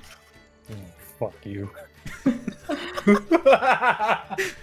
Natural 20! Hey! For a total of 20. He stands up and he tosses the chicken at you, and it like flutters its wings and you catch it. He's like, "Chicken ain't worth this mess." And he like kind of brushes past you and goes to leave the establishment. That was a lot of work for a chicken. It was kind of a lot of work. But Better get we paid. got it. We did. But we'd better get something for this. All right, you've got your chicken, and you Got your head chicken. back to the market stall that these chickens had originally came from. We're hopping over to Christy now. So you were making your way to the last chicken. Was anybody going to accompany you? I don't think so. I suppose that's a question I should pose to people who aren't you. Is anybody going to accompany now? I guess seeing kind of the two of them run off and then seeing Nell go, I would sort of I would slowly follow, and then sort of, as I was getting closer, be more confident and like 2 steps behind her. Now, Yes, I kind of like. you obviously feel the presence of. I imagine. How tall are you, Abe? Probably hovering around 6 feet. So he's a little much smaller. He's a little He's short. shorter. Yeah. Yeah. The heavy metallic footfalls, and sort of almost like metal grating on metal as I'm walking behind you. And You there's can also hear me. Sorry. I'm Quietly like repeating your name to myself, and then also saying the other people in the party's names. So this clearly catches your attention, and there's also this aura of mystery around Abe, like very simple words, and he seems to be needing to remember, and he's right behind you. Oh. Hey. Thanks for coming along. I just have this urge to hand him my flag for some reason. So I'll just extend it out to him. He'll look at his belongings to see if there's anything similar that he could offer to you, but he'll just sort of take it gingerly and like wave it a bit like some of the people around the square have been. They look great. You look great. Let's go find this chicken. Gideon, He nods enthusiastically. Gideon, you notice Abe wander off. Yep, I see him leave, and I see that he's tailing Nail, and I just go, good. So, the two of you go in the direction that the chicken had headed. And I'd previously described that this place that looks like the chicken had headed towards is an artisan's craft shop of some sort. And as you get closer and closer, you see this banner hanging across what looks like a similar to a smither's workshop. It says Mirage Glassworks. Oh no. And as you approach, there are a lot of people kind of behind this this adobe, not a bench, but like a wall of a house that kind of barricades the outside from just separating the space. Like there's an open window you can see into the shop, and it looks like there's this pink tiefling in the workshop that it's got these antelope-like horns, and they're working with glass. So they've got this like stick with a ball of molten glowing material on the end, and they're rolling it on this table, and they're taking these tweezers and they're forming it into different shapes. And as people are observing and watching them, aside from that, there's a door that looks like it actually goes inside a shop, and it sounds like there are more people inside. You don't see your chicken out here in the shop, in the smithy area. Guess Are there I'll. any- Sorry, are there any feathers or anything that have sort of landed anywhere? Sure, make an investigation check for me. It's a net one. What is a feather? That to anybody else, that might seem like a very silly reply, but for you, Abe, that might be a memory that comes back later. Anyway, so what do you do? I think I would go into the shop. All right. So, Abe, you see Nell wander in through this doorway. I'd probably like look back and like hold it open if he's behind me. By doorway, I mean the cloth that kind of a lot of Right. these buildings have. Hold the cloth. I'll follow. Right. So the two of you work your way into the store, and there are shelves that line the walls, as well as a few kind of like a library stacks that run through the middle of this store. And at the back of the store, there's also a counter, and it seems like there is an older tiefling woman that is operating the collection and transaction of materials and stuff like that. And tucked in the back corner, you can hear, and a few people just kind of walking around the store, admiring things, look at in the direction of this noise. You do. So it's kind of like behind where the tiefling woman is? It's not behind the counter with them, but it seems like it is on the opposite side of the store where you guys are. Okay. So I'll go towards where I heard the noise of the chicken. All right, and how abouts are you going it? That was a weird phrasing. How abouts are you doing this? Like, is the area, like, am I not able to get there? Well, so the shop is a little busy. You can absolutely get there. It will take some effort, similar to navigating the throngs of people outside. Yeah, I think I'd be very, like, careful. Because there's, like, glass stuff everywhere, right? Yeah. Yeah, I think I'm petrified at the thought of, like, breaking something. Knowing how much a freaking flag costs. It's like, if I break one of these things, I'm gonna be destitute. So just, like, slowly kind of, like, moving casually, like, hey, how's it going? Yeah. Oh. Rainbow Festival, am I right? Just try and get there. Interesting. You know what? I'm going to have you make a stealth check without the disadvantage you normally would. And I'm going to have you use charisma instead of dexterity. Okay. Because you're kind of talking with people and navigating your way through. Okay. So I rolled a 12. Do you have So do you have proficiency with stealth? No. All right. Do you have, or did you add your charisma modifier to that roll? No. All right, So add your my charisma. charisma is a +3, so that's a 15. All right. So you kind of walking through, being casual, but also being respectful of not only the people in the store, but also the environment that you could potentially destroy. And you make your way to that back corner of the room. And there, in fact, is a chicken. Abe, what are you up to?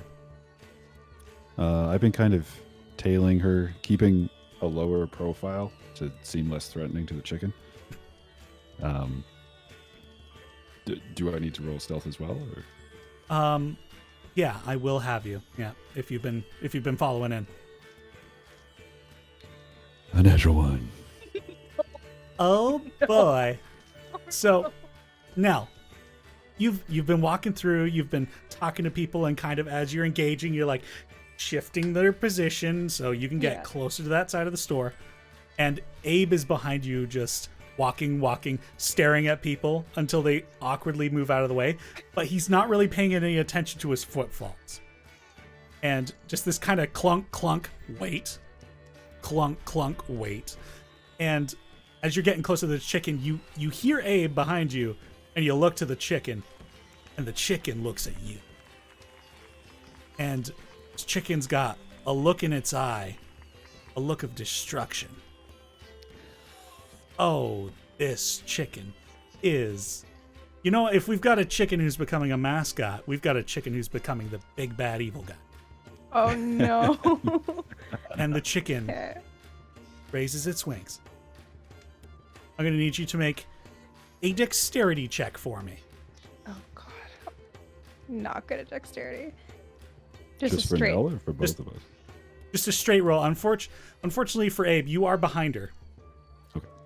If you were following her, if you had taken a different route, I might have given it to you. Is it 12 minus 1 for an 11? 10 was the DC you needed to. Nice. This chicken gets some air and does that thing where chickens are terrifying when they just flap their wings and come at you. They're just, woof, woof, woof. Yeah. And you instinctually just, and its wings are at its side, and it's just, and it's just clucking away in your hands, and you've got it. Now what do you do? Can I try to soothe it? Sure. You turn around to Abe, and Abe is now looking at the chicken. Abe, can I have you make an animal handle? There we go. 17.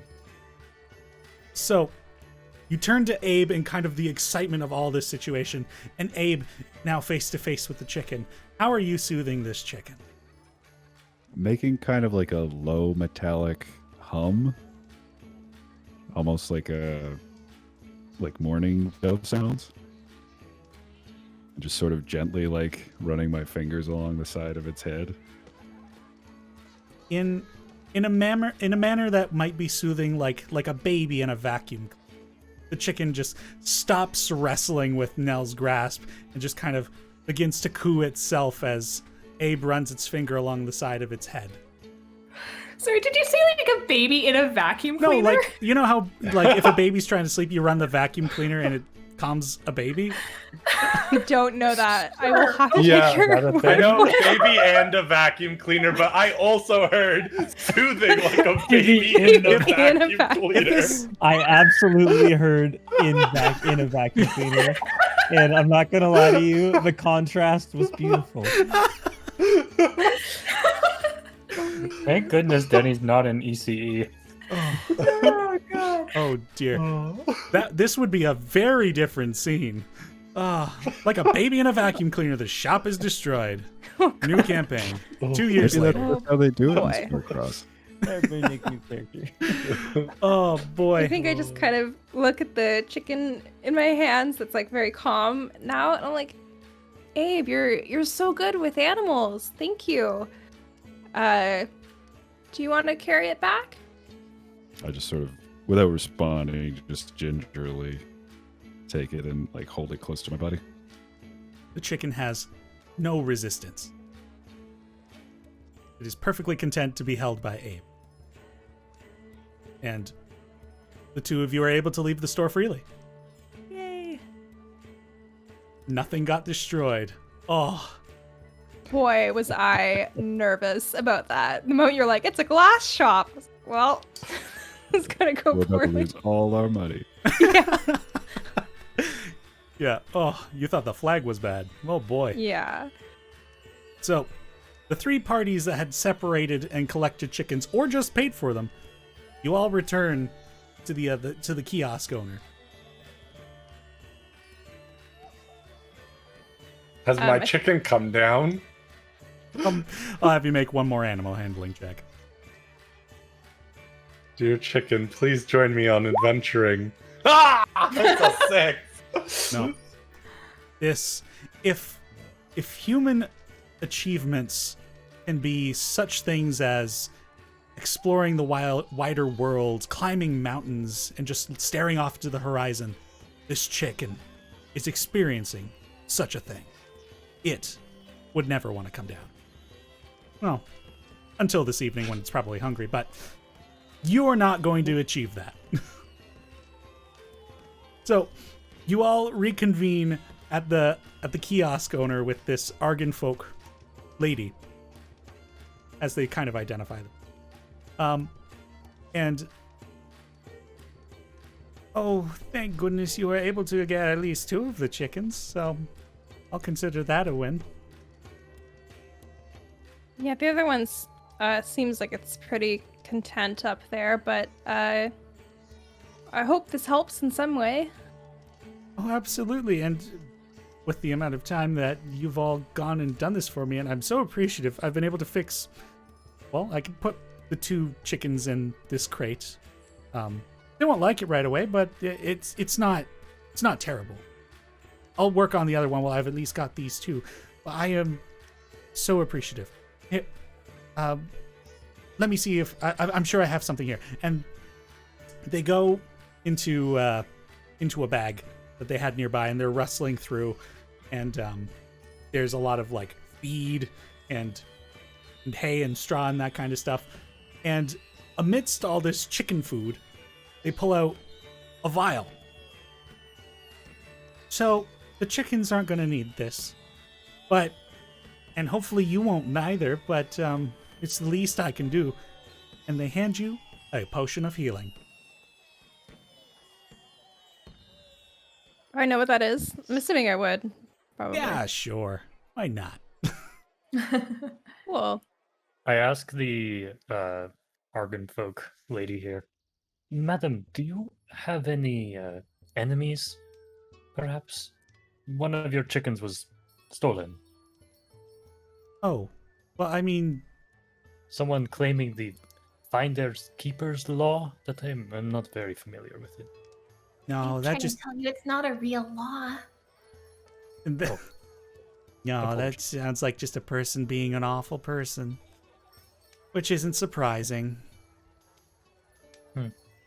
Well, we got it back, so that's all that matters, I guess. Well, with all this busyness, I think my day's almost over. And they go to like sit in a chair that's behind them, and they immediately flop over again. Not smashing anything, but they just missed the chair. Go to help them up. Yeah, Nell also extend a hand, help them up. They, for a moment, there's like a hesitation where they're like, maybe I should just lay here. They're like, no, I should take the help while I've got it. And they reach out their arms and accept your pull up. If no one else wanted that healing potion, I will hold on to it. Yeah, I think I probably would like immediately just be like, would anyone else like this? And I'll hold on to it for now. Yeah, I'll give it to you. All right. And so the day begins to wind down as we make our way into the evening, and the city so busy, and amidst all this having to chase chickens just for the sake of kindness. You guys have done a good thing today. I'm going to give each of you a point of inspiration. Wow. Even Gideon, Wow. because he committed to being a merchant. I will say that I think like Nell is genuinely like touched and pleased that like the people that she's found have been willing to like help strangers. She wasn't sure what she would come across in the city. And as the day begins to wind down and the sky begins to turn a crimson orange, you'd realize you should probably find arrangements of some kind if you're planning to stay. Since I live here, do I have an abode of some sort? So, Azariah, you do have a place you've been staying, though it is not necessarily equipped for this many people. You've been living at the House of the High Planetary, which is the kind of the place of worship. The High Planetary are the 10 gods that the Ascendancy has kind of claimed as their cultural pantheon. However, with this city, it seems that they are less involved in that kind of life. And so, the House of the Planetary has not received a lot of funding, is rather a small location. I will offer at least Elowyn to stay with me. And that way we can talk about what you were wanting to talk about. Yes, I would like that a lot. Mr. Gideon, do you know of any good place to stay here in the city? Well, I'm gonna be probably staying at the inn this evening. It's gonna cost you a little bit of silver, but Yeah, can you afford it? I think so. That's good. But yeah, I'll be there. You'll probably find me in the, shall we say, the common area, the pub prior to. But yeah, I'm staying at the inn this evening. If you need me, I'll be there. What is the name so we can find it later? Mr. DM, help me. The name of the inn is the Simple Workers Inn. Oh, okay. Oh, that is where we found the chicken napper. I'm sorry, the what? Oh, you were busy. Someone stole some. Well, chickens ran off. We chased them. Someone stole a chicken. Elowyn and I chased after them. Went to that inn, and they were hiding in a corner. And then they gave us the chicken. I got you. Well, I mean, hey, they were probably hungry. You know where they where they're staying? Perchance, you know where they went? No, I didn't. They gave us what we wanted. I let them go. Well, I suppose it's because you got the chicken back, but again, he probably stole it because he was hungry, so... if you see him again, send him my way, okay? Okay. For what purpose, may I ask? Well, I'm gonna give him some food. Oh, okay. I understand. So, and Gideon, I would like to remind you as well, you have an association with a faction that is giving you room and board. Oh, that's right, I do. Mm-hmm. So, so you guys have the map of the city up on Roll20. Yeah. So, I'll, in editing, bring this up for the viewers at home. So, you've got the big fountain in the middle, the big marketplace in the middle. Some of the places that, if Raya did get the chance to take you guys through the city and kind of point out the important things, number 2 is the botanical garden, of course. Number 3, here now I gotta find my notes. There we go. That is the place that Gideon's going to be staying at. Number 3, that is D&R Solutions and Hunters Guild. And number 4 is the Simple Workers Inn and Tavern. Number 5 is the place that Azariah is staying at, the House of the High Planetary. The 6 is the stables. 7, which you guys would have seen this behind the botanical garden. There's this cylindrical like structure, and it's there. And there's this this hole near the top of it, and a ladder leading up. And this is the water basin. So water gets put in here every day, and it fuels the fountains of the city. And to the south of the city, there's all this farmland, and any excess water from the fountains is fed into the farmlands to, of course, water the crops and all that. Other than that, the other 2 numbers aren't exactly touristy features, so Azariah probably doesn't really point them. Sorry, to amend what I said prior, I said I was going to be at the inn. I correct myself and I say, sorry, actually, I have the company I work for is providing me a room and board for this evening. So if you need to find me, I'll be at DNR Solutions. I'll be staying there for the evening. So yeah, if you find the gentleman who stole the chicken, please send him there. And tell him to ask for me. Sure, it'll do. Kind of look over at Drac, because it seems like we're the only 2 that don't have anywhere to go, and be like, guess we should check out the inn. Hopefully it's not too packed with the crowd from the festival. Hopefully. All right. So, just going to have we'll do this scenario just to kind of wind down the day and get through the night. So, the boarding arrangements for Nell and Drac, you're both looking at about 3 silver pieces for your stay. Okay.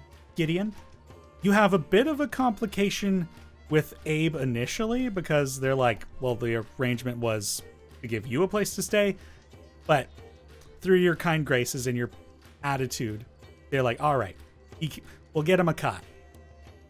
So, Abe, you're hooked up. And Elowyn and Azariah, the 2 of you return to the House of the High Planetary, which is just, it very well could blend in with the surrounding residential houses. Like, it's so simple, but carved into the adobe next to the portal leading into this home is this diamond, and inside it there is 10 circles arranged in a spiral formation and a line connecting them. And this is the symbol of the High Planetary. Inside, there is one other person. They're a dwarf. They're just kind of reading books, and they're just kind of there. I haven't really fleshed them out. I'll not get around to it. But offshoot from this main room, there is this bedroom. Just very simple, very plain, kind of what you would expect from a house of religion. And there are a few beds here. Oh, Raya, Yeah, can I speak with you? of course, of Are the course. bedrooms empty? yeah, there's nobody in there. Great. Then I would like to take them, in there. Oh, no worries. I'll get it. And when we're in there, I'll close the door and I found her. I found Wilela. That's amazing. What happened? Tell me all about it. Well, just like you said, I hiked out, and until I reached these large pillars in the desert, and I climbed. I mean, I had to climb. I had to practice. It was a long climb, and I climbed, and I climbed, and I climbed, and eventually I reached the top. And when I got there, there was nothing, and I couldn't breathe, and I sat there because I knew I had to stay until she appeared. And I guess I passed out, and when I woke up, I was in a cave, and Wilela was there, and she offered me water from a pool to drink, and I drank it because she told me that, well, I mean, she couldn't answer my original question, but she told me that if I drank this water, I would be able to, she would give me the powers to be able to answer the question myself. And so I drank them, and then I passed out again. And then I woke up and all of these people were around me, but I feel different. But I haven't had the chance to try anything yet. But I think I have powers now. I think I can do things. Like what do you feel? What do you think you can do? If there is something in the room I can interact with, I suppose I will attempt to cast Mage Hand and move an object in the room. Yeah, sure. There's like Azariah has some living items here. Like if you've collected, like, you make earnings from working at the school in this city, so there might be a pouch with currency in it. You might have any personal items, that kind of thing. So you just lift out a nearby pouch. Sorry, I didn't have to actually do that, I guess. But that's how Mage Hand works. For the listeners at home, we've got a description of Mage Hand in the Roll20 chat. Oh, gods. That's fantastic. And I mean, as long as we've known each other, you've never casted any magic before. No, I inherited most of my magic from my father. He's a human, so, none. Yeah. I mean, this is fantastic, friend. Raya, this changes everything. I can do this. I can do this now. Do you have a plan on what's next? Do you need any help? Like, I'm always here for you. No, I don't know. I don't know where to go now. I mean, I'm not from the material plane. You know that about me. I don't know. I suppose we'll have to go do some research. But I can really travel now. I can really adventure. I don't have to be scared anymore. Just nodding, like I put like a comforting hand on your shoulder.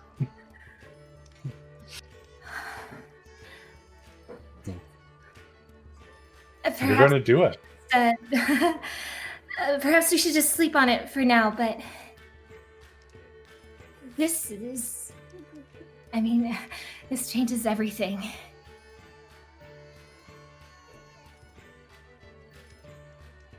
It does. It really does. There's like a little like tear of joy in Raya's like eyes, like seeing you so happy and excited about this. Well, maybe those new friends that you've made, they seem like quite a lovely group of folks. Maybe if they're heading out somewhere. But will you come with us? And you see like this, like there's like pain on their face a little as they're gripping what their next choices are. I think I need to really consider this. You know, I teach the children here. It's quite a lot to leave. Raya,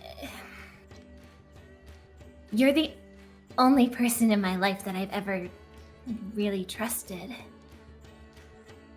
It would mean the world to me if you came with us.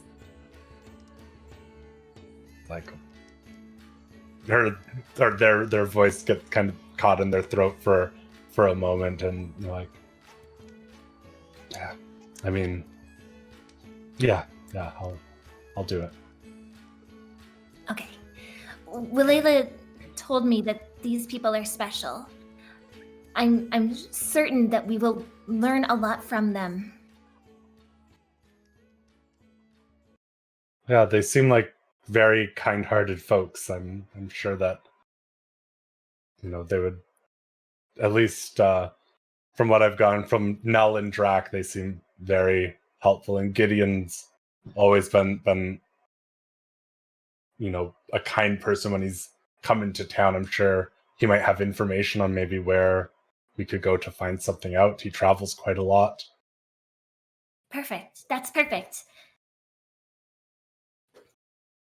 All right, we should get some rest. Okay, yes, we should. I'll make a cup of like some like herbal tea. Do you want a glass or a cup? Yes, please. You know. Yeah, let's. I'll prepare us both a tea before heading to bed. Are there any other interactions that want to happen this evening before we call it a long rest? When we get to this inn, what does the common area look like? Is it still like very rowdy, like when we were in there before? So it's less rowdy at this point and just more busy. Like it's a controlled. At this point, it's more controlled than it had been earlier in the day. Okay. Yeah, I mean, like if you wanted more information, you could always ask around to kind of gauge how things are. Yeah, I'm gonna go up to the. Well, actually, first, like, we secure our rooms for the night, right? Already? Yep. It was 3 silver. Okay, got that down. When Nell's in a room, I'm gonna come down to the common area and speak to the person at the desk or the bartender or what have you. Mm-hmm. Walk up. Hello. Might I bother you for a moment? So the person behind the counter, this is the counter you approach is more of the inside of things, whereas there's kind of a kitchen elsewhere in the room. It's rather a big location. Right. And this person you're speaking with is an ASMR individual with that very like porcelain skin tone and the black eyes, and they have this what appears to be almost like a opalescent kind of birthmark that covers one of their eyes and a part of their face, and they have this white hair done up in a top knot. Woman. Yeah. Drac hi. walks up and says, "Oh wow, that is beautiful makeup you have on your face." No, it's oh, if I could do makeup like that, that would be absurd. No, it's actually a birthmark. Oh my goodness, you must be blessed by the gods themselves. Well, I mean, it is kind of a blessing in that sort of way. You'll find a lot of Starborn around here have something like this somewhere on their bodies. Not everybody, but it truly is a blessing for sure. Incredible. I'm sure you could tell I'm not from around here. I was wondering, have you seen this is the only inn in town, yes? Or one of the few? Well, it's the biggest one. A lot of the Right. a lot of the people that were working on the train track out in the desert, they tend to come back here when they're done working shifts. When she says train track, thinks for a moment, doesn't recognize that word, and decides to skip past it for now. He's more interested on something else. Yep. I was wondering, have you seen another like me? He pulls out a copper coin. Looks kind of like this color. I'm assuming you mean kind of like the shiny Dragonborn. Yeah, I gotta say, your makeup is also quite good. Oh, thank you. Unfortunately, no, you're the first shiny I've seen. But you've seen others. Non-shiny, as you say. Oh yeah, and they kind of point to a corner of the back of the room where there's a small table, and it looks like it's kind of away, like it's more of a private booth kind of thing. And in the direction they're pointing, you see a few Dragonborn. There's a black, a green, and a red one, and it looks like they're also kind of warrior looking. And you see propped next to their table is a shield, and it's this. It's a nice shield. It's like a blue X, and the negative space around the X is yellow, and there are two almost what looks like lines that represent steam that are white on the shield. Do you know who they are? Oh yeah, they're mercenaries. They well, similar to the workers who work on the train track, they got to have some protection out there from the natural elements. Sometimes that involves beasties, so the cleansing breath mercenaries tend to fill that role where law doesn't exist. Are they friendly? It depends on who you talk to. Well, I'll try my luck. What are they drinking? Oh, you'd probably have to go talk to the bar. I just handle the inn reservations and all that. Apologies, madam. I didn't know. That's all good. Thank you. And walk over to the bartender. I'm like, excuse me. What are those dragon folk drinking? Yep. And so the gentleman behind this bar is an Argon folk person. They've got these like real big shoulders, and they're wearing this like tiny little apron, and they're just scrubbing a mug. And it looks like part of their so Argon folk don't have any hair, but this person seems to have kind of figured out this like piece of headgear that kind of ties around their face, and it's just a bunch of like hay that sticks out in two directions, and it kind of looks like a mustache. Amazing. Those guys over there, I think they're just drinking the house brew. So How much for 3? 3 of them, you're looking at we'll call it 5 copper. Sold. I will take 3, please. Got it. And turns around and gets to a few kegs and turns the spigots on and pours 3 drinks, hands them to you. Are you taking one? No, that's okay. Thank you. All right. I leave the coins on the table, turn around, and walk towards the 3 dragonborn there. Don't mind me. I just got to make a note of a random NPC I made. Now that's good DMing, folks. Oh boy. Right, so you approach the 3. I walk up with these 3 mugs in my hands, and I say in Draconic, Melchior, hello, how are you? I'm speaking in Draconic now. So the three of them, these three gentlemen are playing cards at this table. And as you approach and say that, they turn and look at you, and there's a sense of, what are you doing? Like, there's a slight hostility. Mm-hmm. And then they get a second look at you and look you up and down. Well, Melchior, brother. Hello, I brought you these drinks. Here you go. And you set it on the table. And there's just a perplexion. Like, they're like, what's the catch kind of situation? And they each take a drink. They cheers in your direction and each take a swig. In for cards? Sure. What are we playing?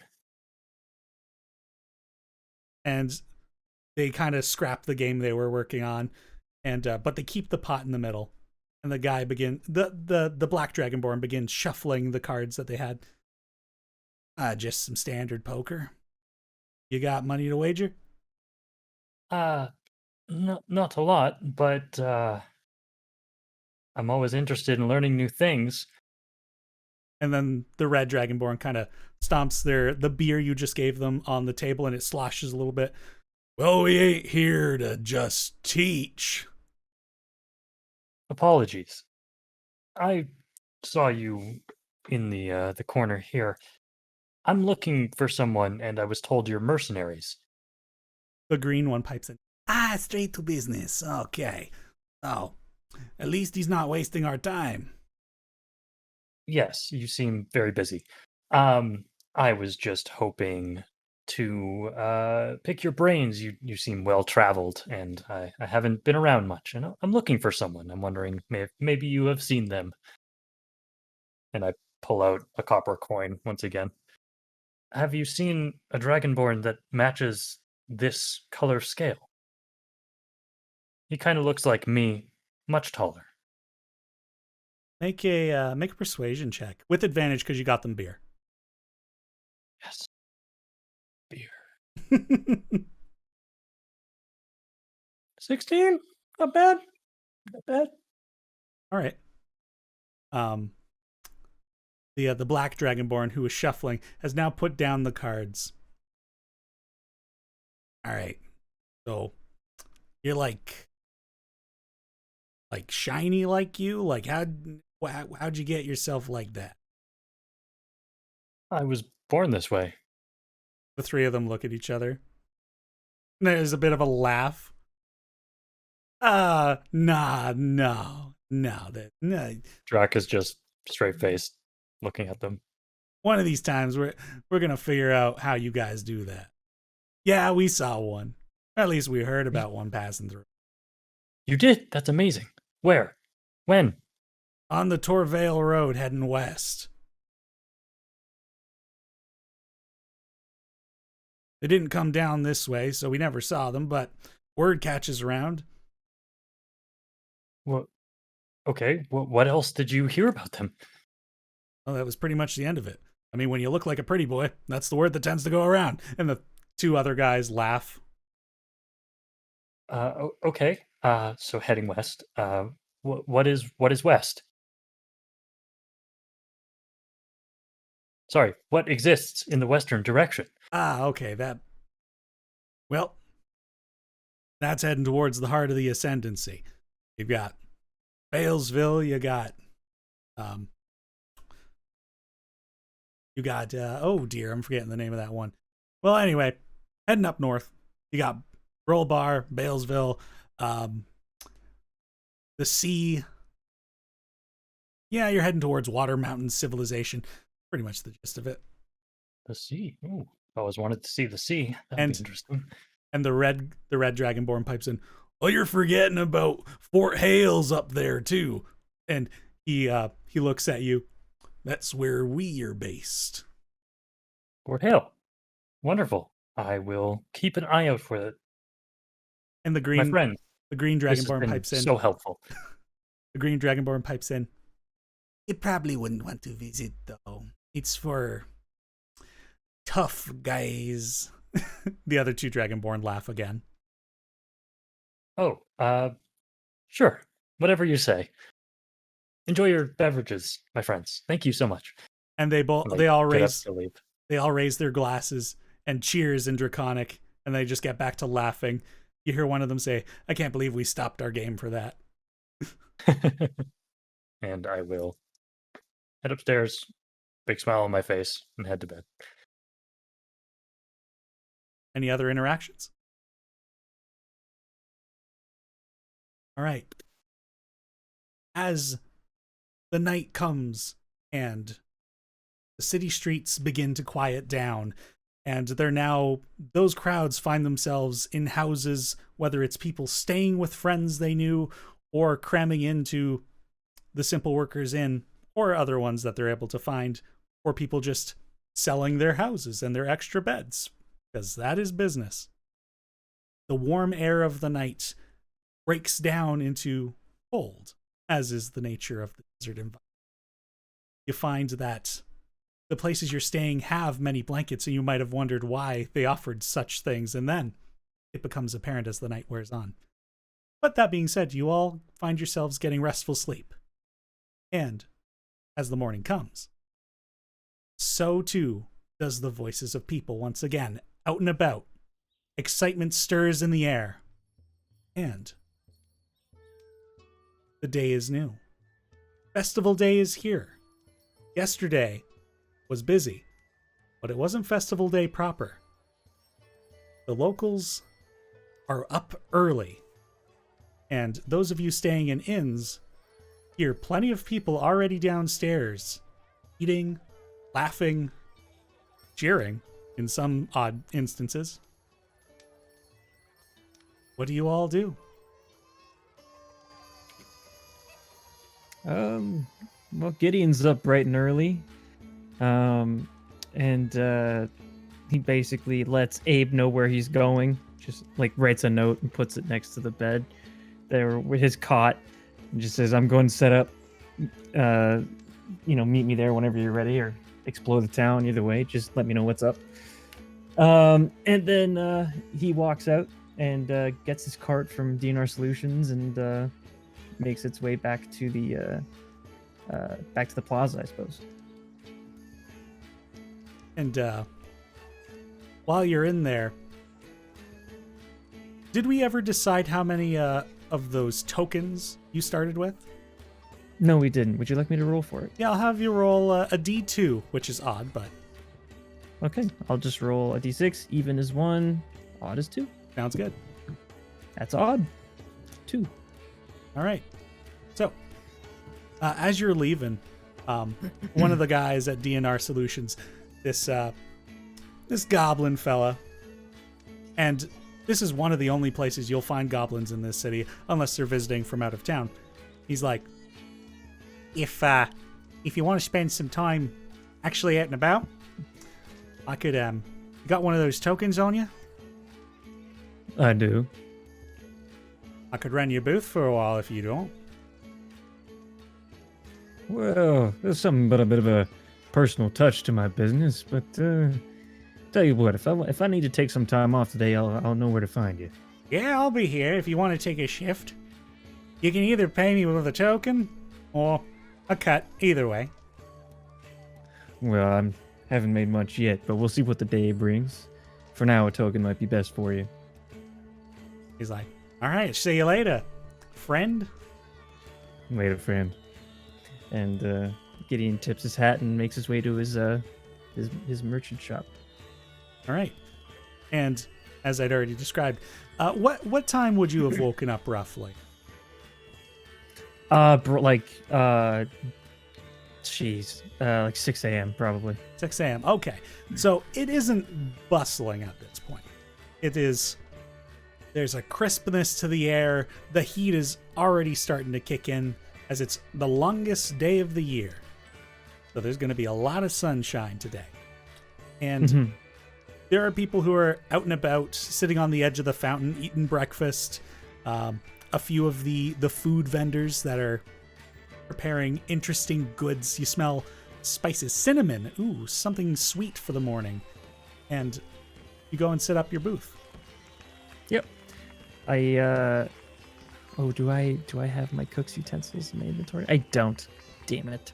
Okay. I'm gonna buy those as soon as possible because I'm good with them. So yeah. Actually, would there be any place that sells would DNR Solutions sell cook utensils? Yeah, they most likely would. So let's see here. Who you're likely looking at. So you're not giving. I believe it's 1 GP. All right. Yeah, and since. Yeah, you could buy that at standard price for being a member. Yeah. Okay. Yeah, I'll acquire cook's utensils and I'll set them up, and I'll make some people some breakfast, using what few food supplies I currently have left on my cart from my last journey, because if I don't cook it, it's gonna go bad. So may as well cook it all up today, and serve it out if I can. Fair enough. Do you still have that food stuff that we had discussed? Food stuff. Make a history check for me. I will history check. It's 5. You know what? If you did have it, it's not there anymore. It's not there anymore. Yep. Damn you, DNR Solutions. Raccoons or something. Who knows? Who knows? Well, alrighty. It's gone. So I'm making use of what little food I have left in my cart. It's one of those things where he buys the cook's utensils, gets back to his cart, and where'd up? All right. Just like, well, it's that kind of day. So he sets up and starts cooking. Probably just like some eggs and stuff like that. Yeah, the Argon folk lady who had the chicken debacle yesterday. She approaches you and she introduces herself as Kirina. And they say, well, if you need more eggs, I'm just not far away. Hold that thought. I do need a lot of eggs. Here's the thing. How about we cut a deal where if I use your eggs and I sell, we cut it in half, 50-50, we split it. How's that? Yeah, I can make an arrangement for the breakfast hours. People are more wanting to use the eggs immediately than carry them around for the day, so yeah, I'm willing. And seeing as they're straight fresh from the chicken, right, I might be able to get a better price for them. And they hold out their hand. It's business then, and then they begin to topple backward. No! They catch themselves. I was gonna say, I reach out and grab them as they start to lean back. So they'll take your hand as they fall backward, and you kind of stumble with the weight of them, and then they pull themselves back up. We're going to walk over there and get the eggs.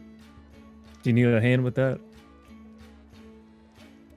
At your own risk. And they begin walking back to their kiosk. Oh, no risk, no worries. And I'll make my way over. All right. Who else is waking up? Nell would wake up pretty early, I think. Like, Drac would be up basically at the crack of dawn because that's how he rolls. yeah, I think I'd get up like 6:30, 7 probably. Any other early risers? Yeah. Yeah, as someone who teaches yeah. children. So you all get up fairly early, and we'll say you're in the marketplace because that's simple. Unless anybody has any conversations they want to have. I think I would excitedly tell Nell that someone heard about my brother traveling. Oh my god, Drac, that's incredible. Yes, it's so incredible. I'm so excited to get back out on the road and follow this trail.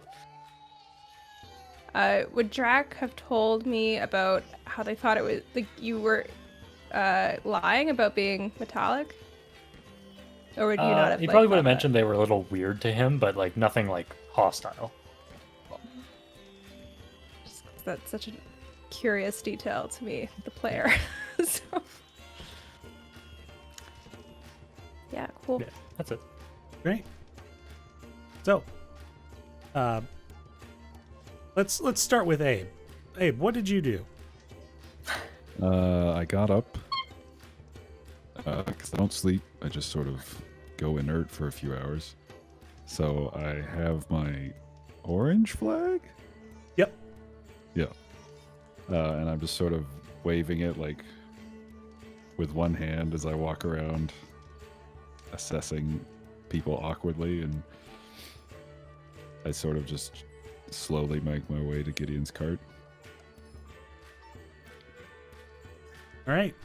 Gideon's in the process of making eggs, and Kirina, the other Argon folk that you'd interacted with the other day, is also there doing business. Azariah and Elowyn, what might your morning have looked like? Waking up fairly early. Azariah's kind of quiet this morning. Because they seem to have a lot on their mind. They're kind of, maybe they woke up a little bit before Elowyn, and you could see them sitting at a small table, and they're writing something on like a scrap of parchment, and then crumpling it up and writing something else, and yeah, that's how they've spent the morning until Elowyn's gotten up.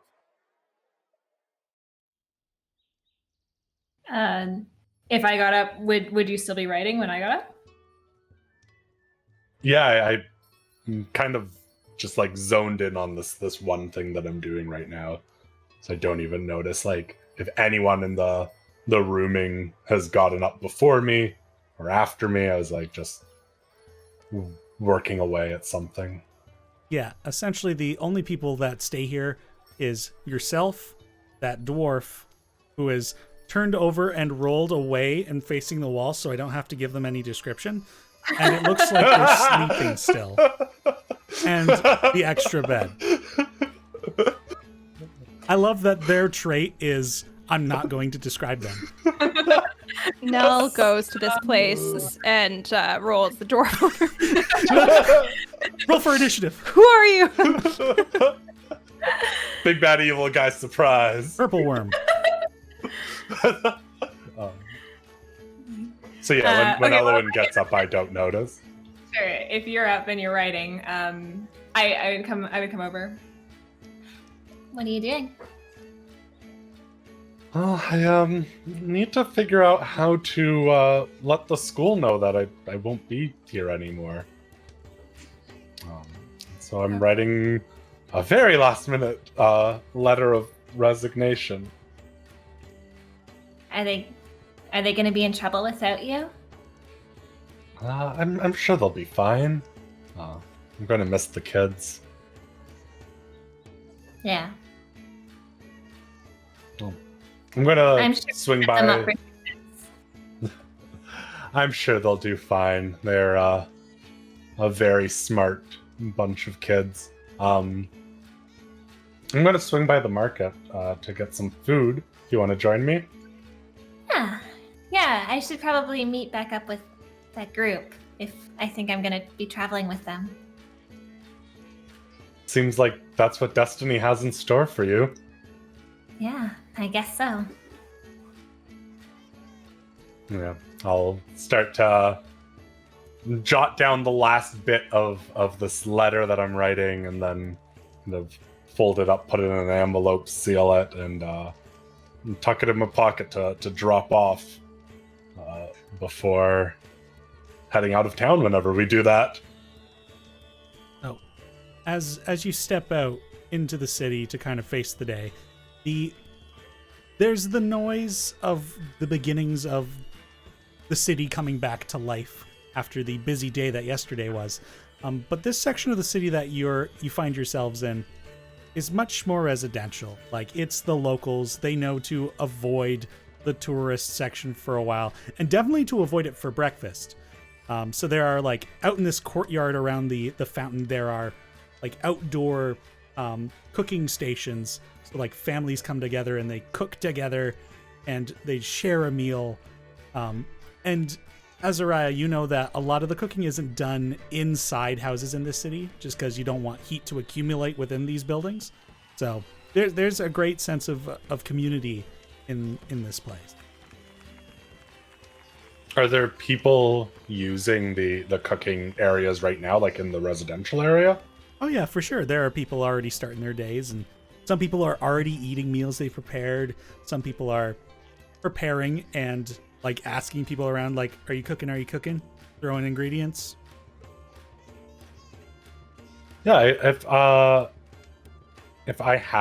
feel like I must have some sort of supplies living here. Maybe that's what I'll offer, is like quickly eating a meal with some of these lovely folks, especially if there's any of like the neighboring like houses, like, or like any of the families whose children I teach. Oh yeah.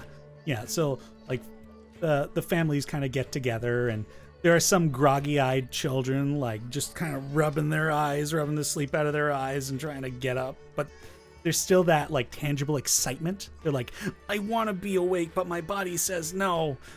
And families they're cooking vegetables from the farms. There are some people who are making this cornbread over top of grills placed over fire pits, and sprinkling it with cinnamon, just ripping it up and sharing it. And it's just, there's a part of you that is really going to miss this community, because you know the feeling of loneliness, and stepping away from this is going to kind of spark that.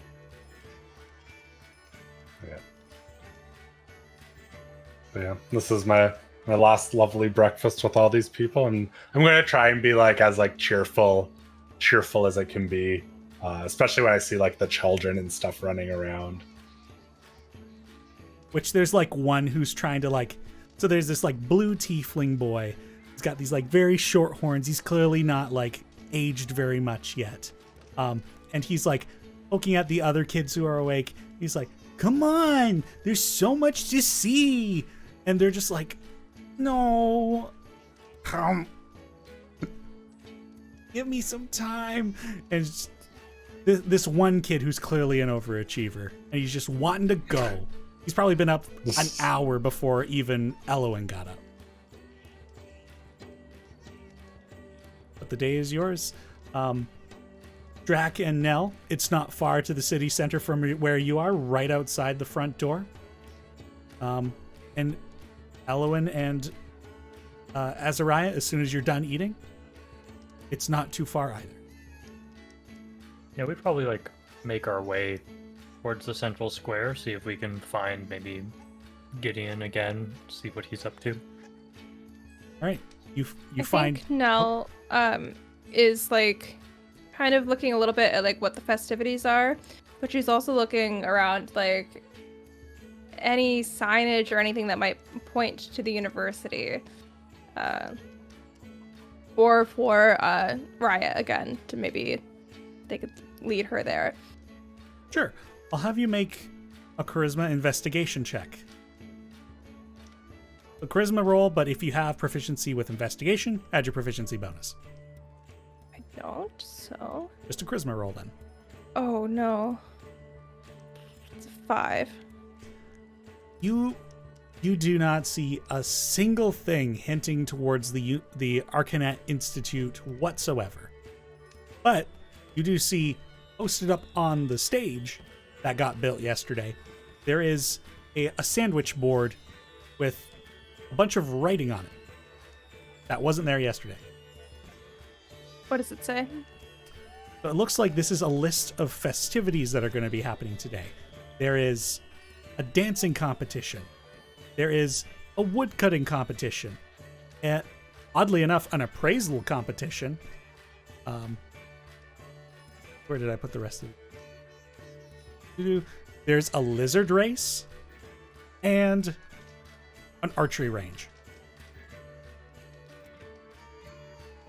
And these things are kind of happening during the course of the day. And then below all these festivity activities, it's marked noon, the Rainbow Celebratory Mayoral's speech. I think I would just get some breakfast then. Yep, What there do you are. think the lizard race is? It sounds so interesting. You think it means like you would race? I mean, I'm kind of a lizard, I guess. Yeah. A bigger one. Do you think they would let me enter? Do you think there's lizard folk here? I don't know if I entirely know the difference between yourself and lizard folk.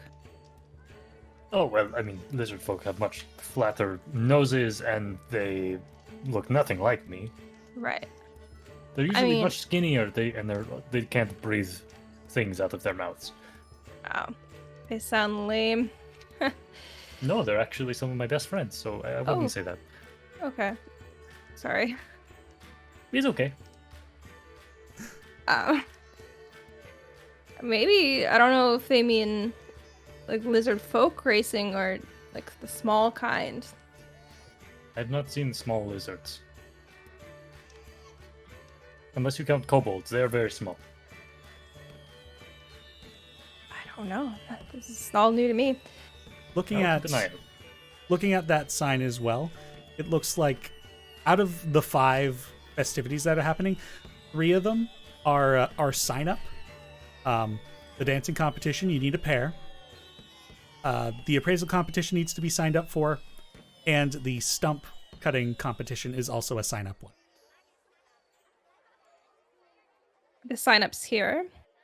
Yeah, there's just a piece of parchment on the stage right next to the sandwich board. Clearly somebody's kind of slacking in their job, but you kind of look around to see if anybody's watching, and it does look like that there are a few, kind of like the person stationed in front of the botanical gardens. There are some people that are just kind of there to watch.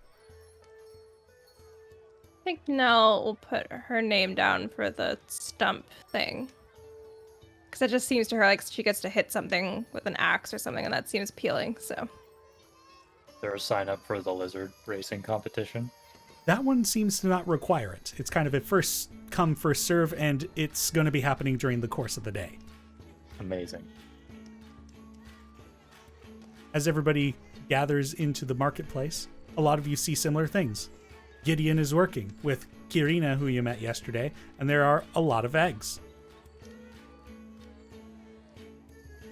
Adam just laughing. Ugh, How much for an egg, Gideon? I don't overprice it. Well, depends how it's cooked, what I serve it with, but anywhere between 5 copper and a silver, depending on how much you ask for. I'll try whatever silver gets me. All right then. You get the full too. breakfast.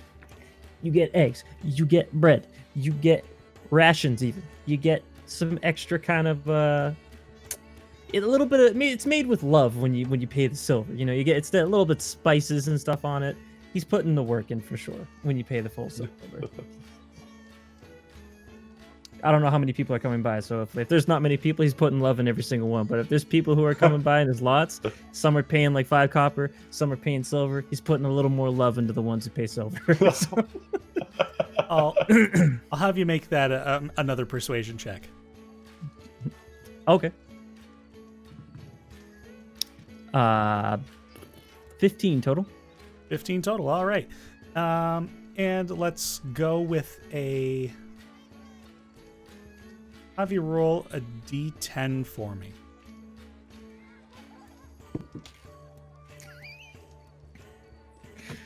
What?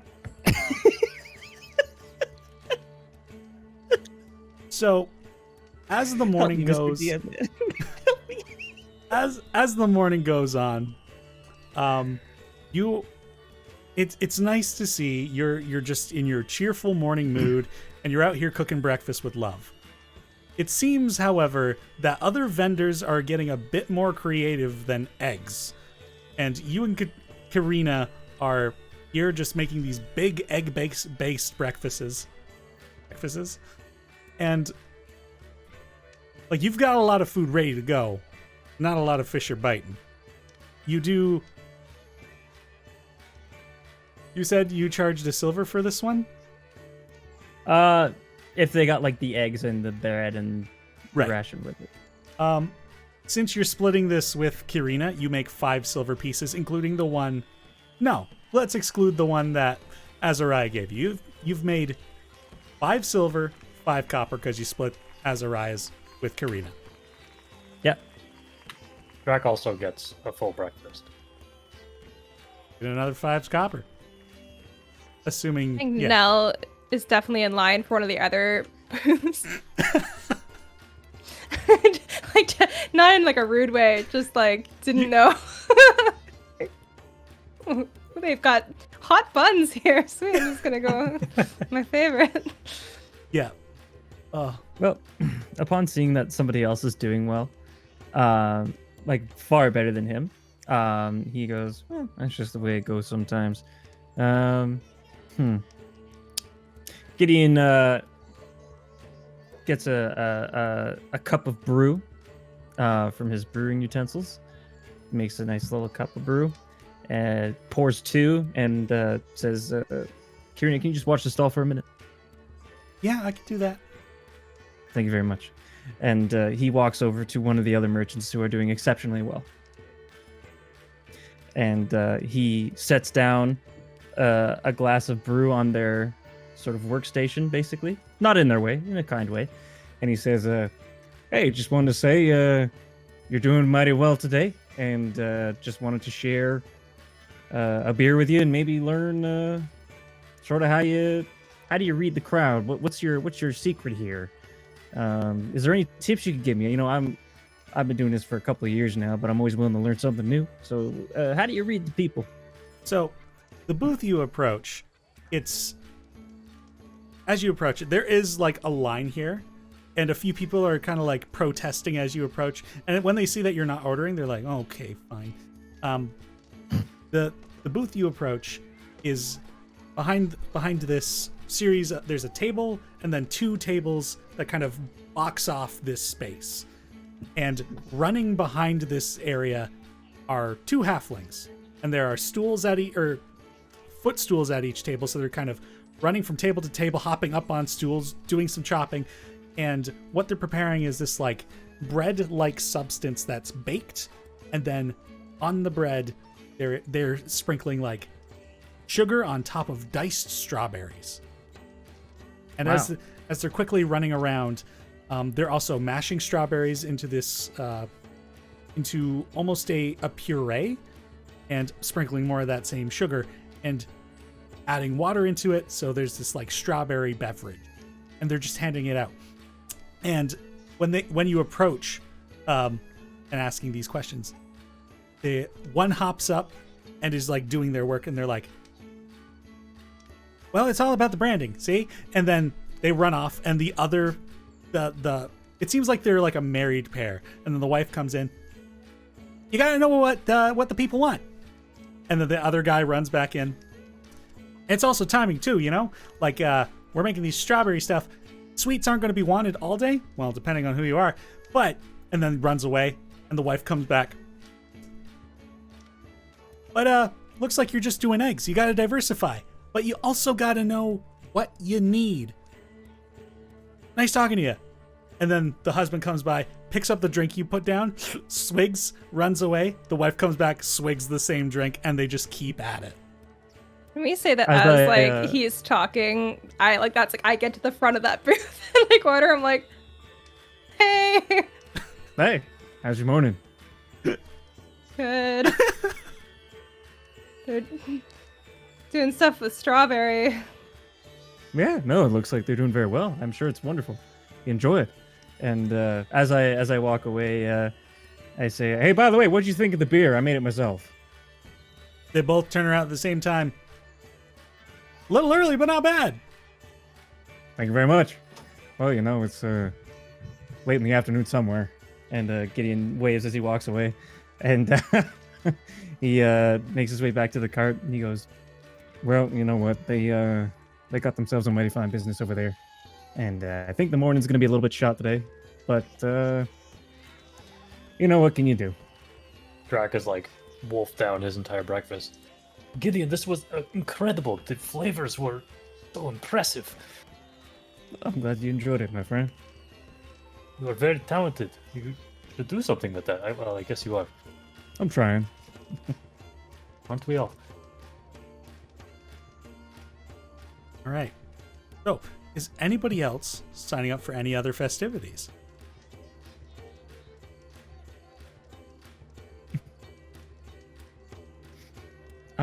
Gideon would ask about would ask Drac. That's the reason. Would ask Drac where he'd say, "So what? I happened upon you on the road there. Where are you headed?" Well, I'm actually looking for someone. Maybe you have seen him too. I bring out a copper piece. Looks like me, but this color instead. What's the purpose of your search? Well, he's my brother.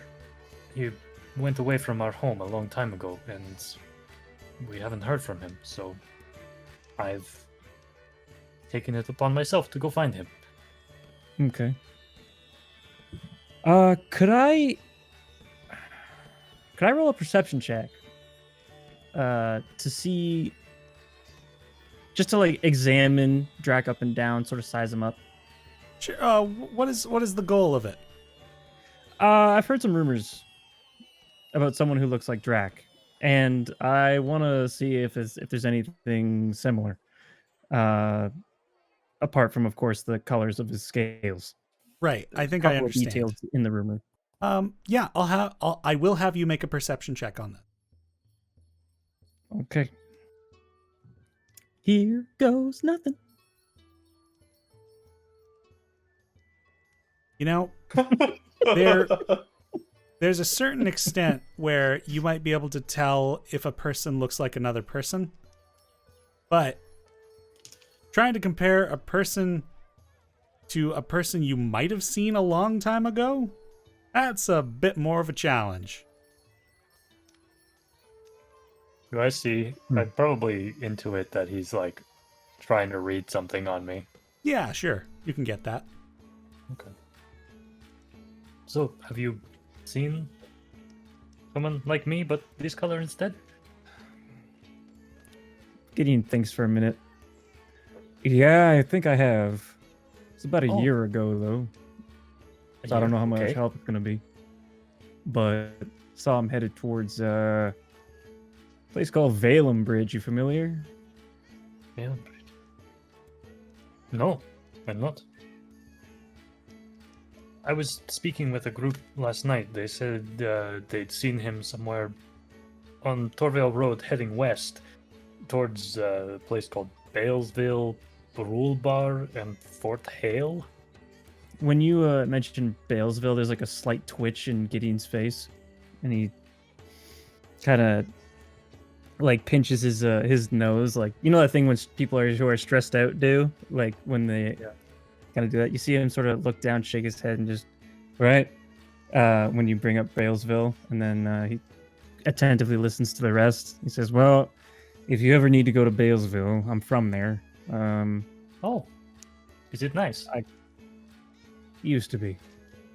Oh, what happened?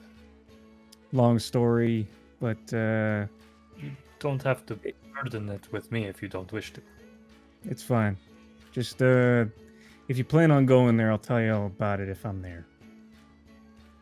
Okay, sounds like a deal, friend. But it's wonderful that you've heard of my brother. That bodes well. Well, again, it was a long time ago. Regardless, any news is good news in this case. I suppose so. Well, what are your plans with the rest of the people you're traveling with? Are they all helping you look for your brother, or what's going on? Well, I bumped into Nell on the road, and I feel like a kindred spirit to her. We both seem to be wanderers on a mission, so I decided to let the winds take me with her for now. And finding Elowyn on the road shortly thereafter was definitely a sign. Well, I think it would be smart to follow this path for the time being. Right on. Well, I'll tell you what. You let me know where you're going next, and if it's in the same direction, maybe we can travel together. That seems like a smart idea. Roads are rough, and don't get me wrong, Abe is tall and very strong, but at the end of the day, there's only one of him. So, you know. What's the best thing to do in this festival? Well, there's plenty of contests and lots of merchants from all around. Explore. Go socialize. You'll meet someone interesting. Will do. Thanks for breakfast. Of Drag course. heads out into the crowd. Thanks for your silver. Gideon has a hearty laugh.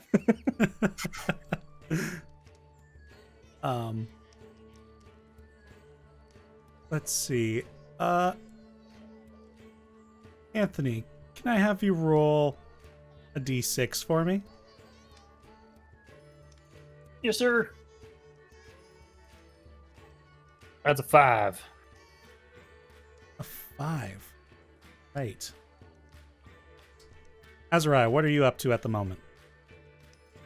After eating the food, what does the soul contest entail? So, the appraisal contest is it's an interesting competition where they test one's knowledge of gauging value. So, like, through donations, people donate for this competition items, and then based on what those individuals would have sold those items at, each competitor would have to guess how much that item is without going over the price of the item.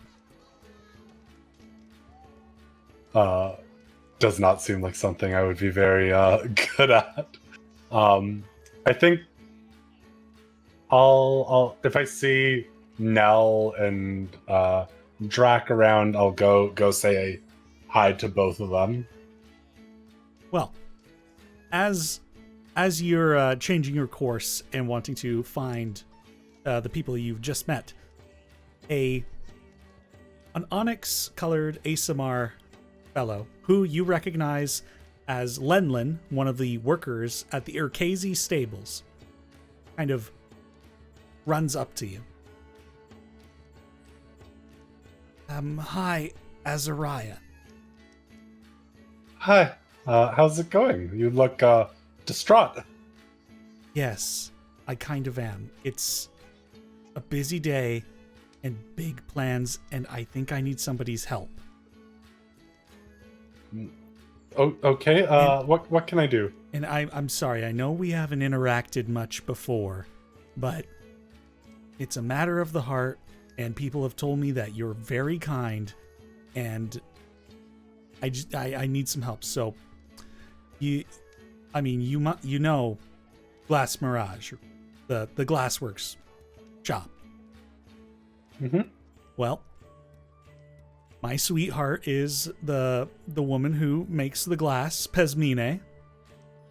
She's the pink tiefling there, and I want to take it to the next step. And I've got things happening. I just need somebody to take her this, and he pulls out this like crudely made glass flower.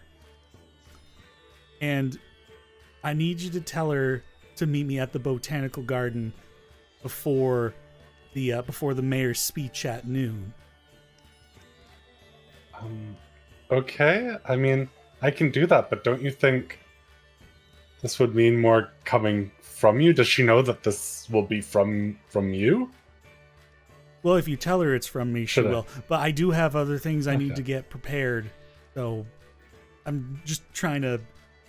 She's going to be busy, and I don't have time to wait around. Okay. Yeah, of course. Out of character. What was his name again? Lenlin. Lenlin. And her name?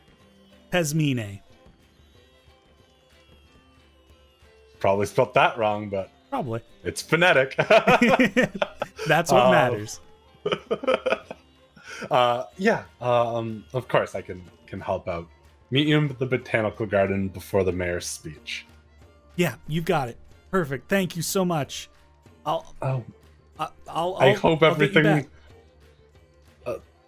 Thank you.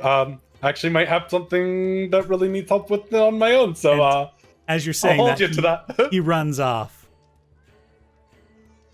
I'm like, Elowyn, I've somehow been roped into helping with someone's love life. I have to go to the glassblower's shop. If you want to come with me, otherwise I can meet you back in the market.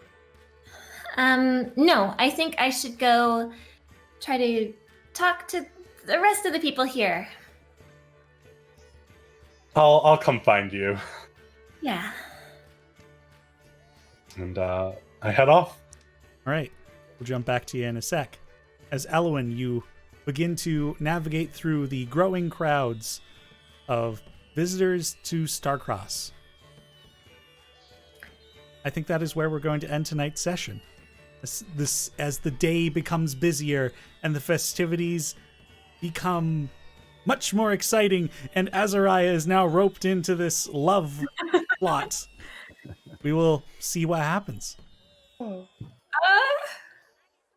sorry we didn't get to any combat yet, but oh my goodness, I'm already so in love with all of your characters. I know. I heard whale on some stumps. He's my favorite human I've ever met. I guess he's not a human. He's my favorite person I've ever met. I love it. Abe is the best. So cute. Yep. Oh, man. Oh, thank you all so much. That was... Thank you, Denny. Thank you, Denny. Yeah, thank you. And a big thank you to the viewers as well. Hopefully you've enjoyed what is beginning to unfold here. And stay tuned. We're going to be trying to do this every other week. And once we get started with streaming, be sure to come out and hang out in the Twitch chat. And just there's going to be a bit of a trial, see how it is for us to manage like being in roleplay, but also engaging with the audience. With how much we've been split up today, I don't think that'll be too much of an issue, but we'll see how it goes when we get there. But this is also very exciting, and I think we're in for a good time. Mm-hmm. Yeah. Definitely. Hell yeah. And until next time, hope everyone continues to stay well and play Dicely. Bye-bye. Later. Bye.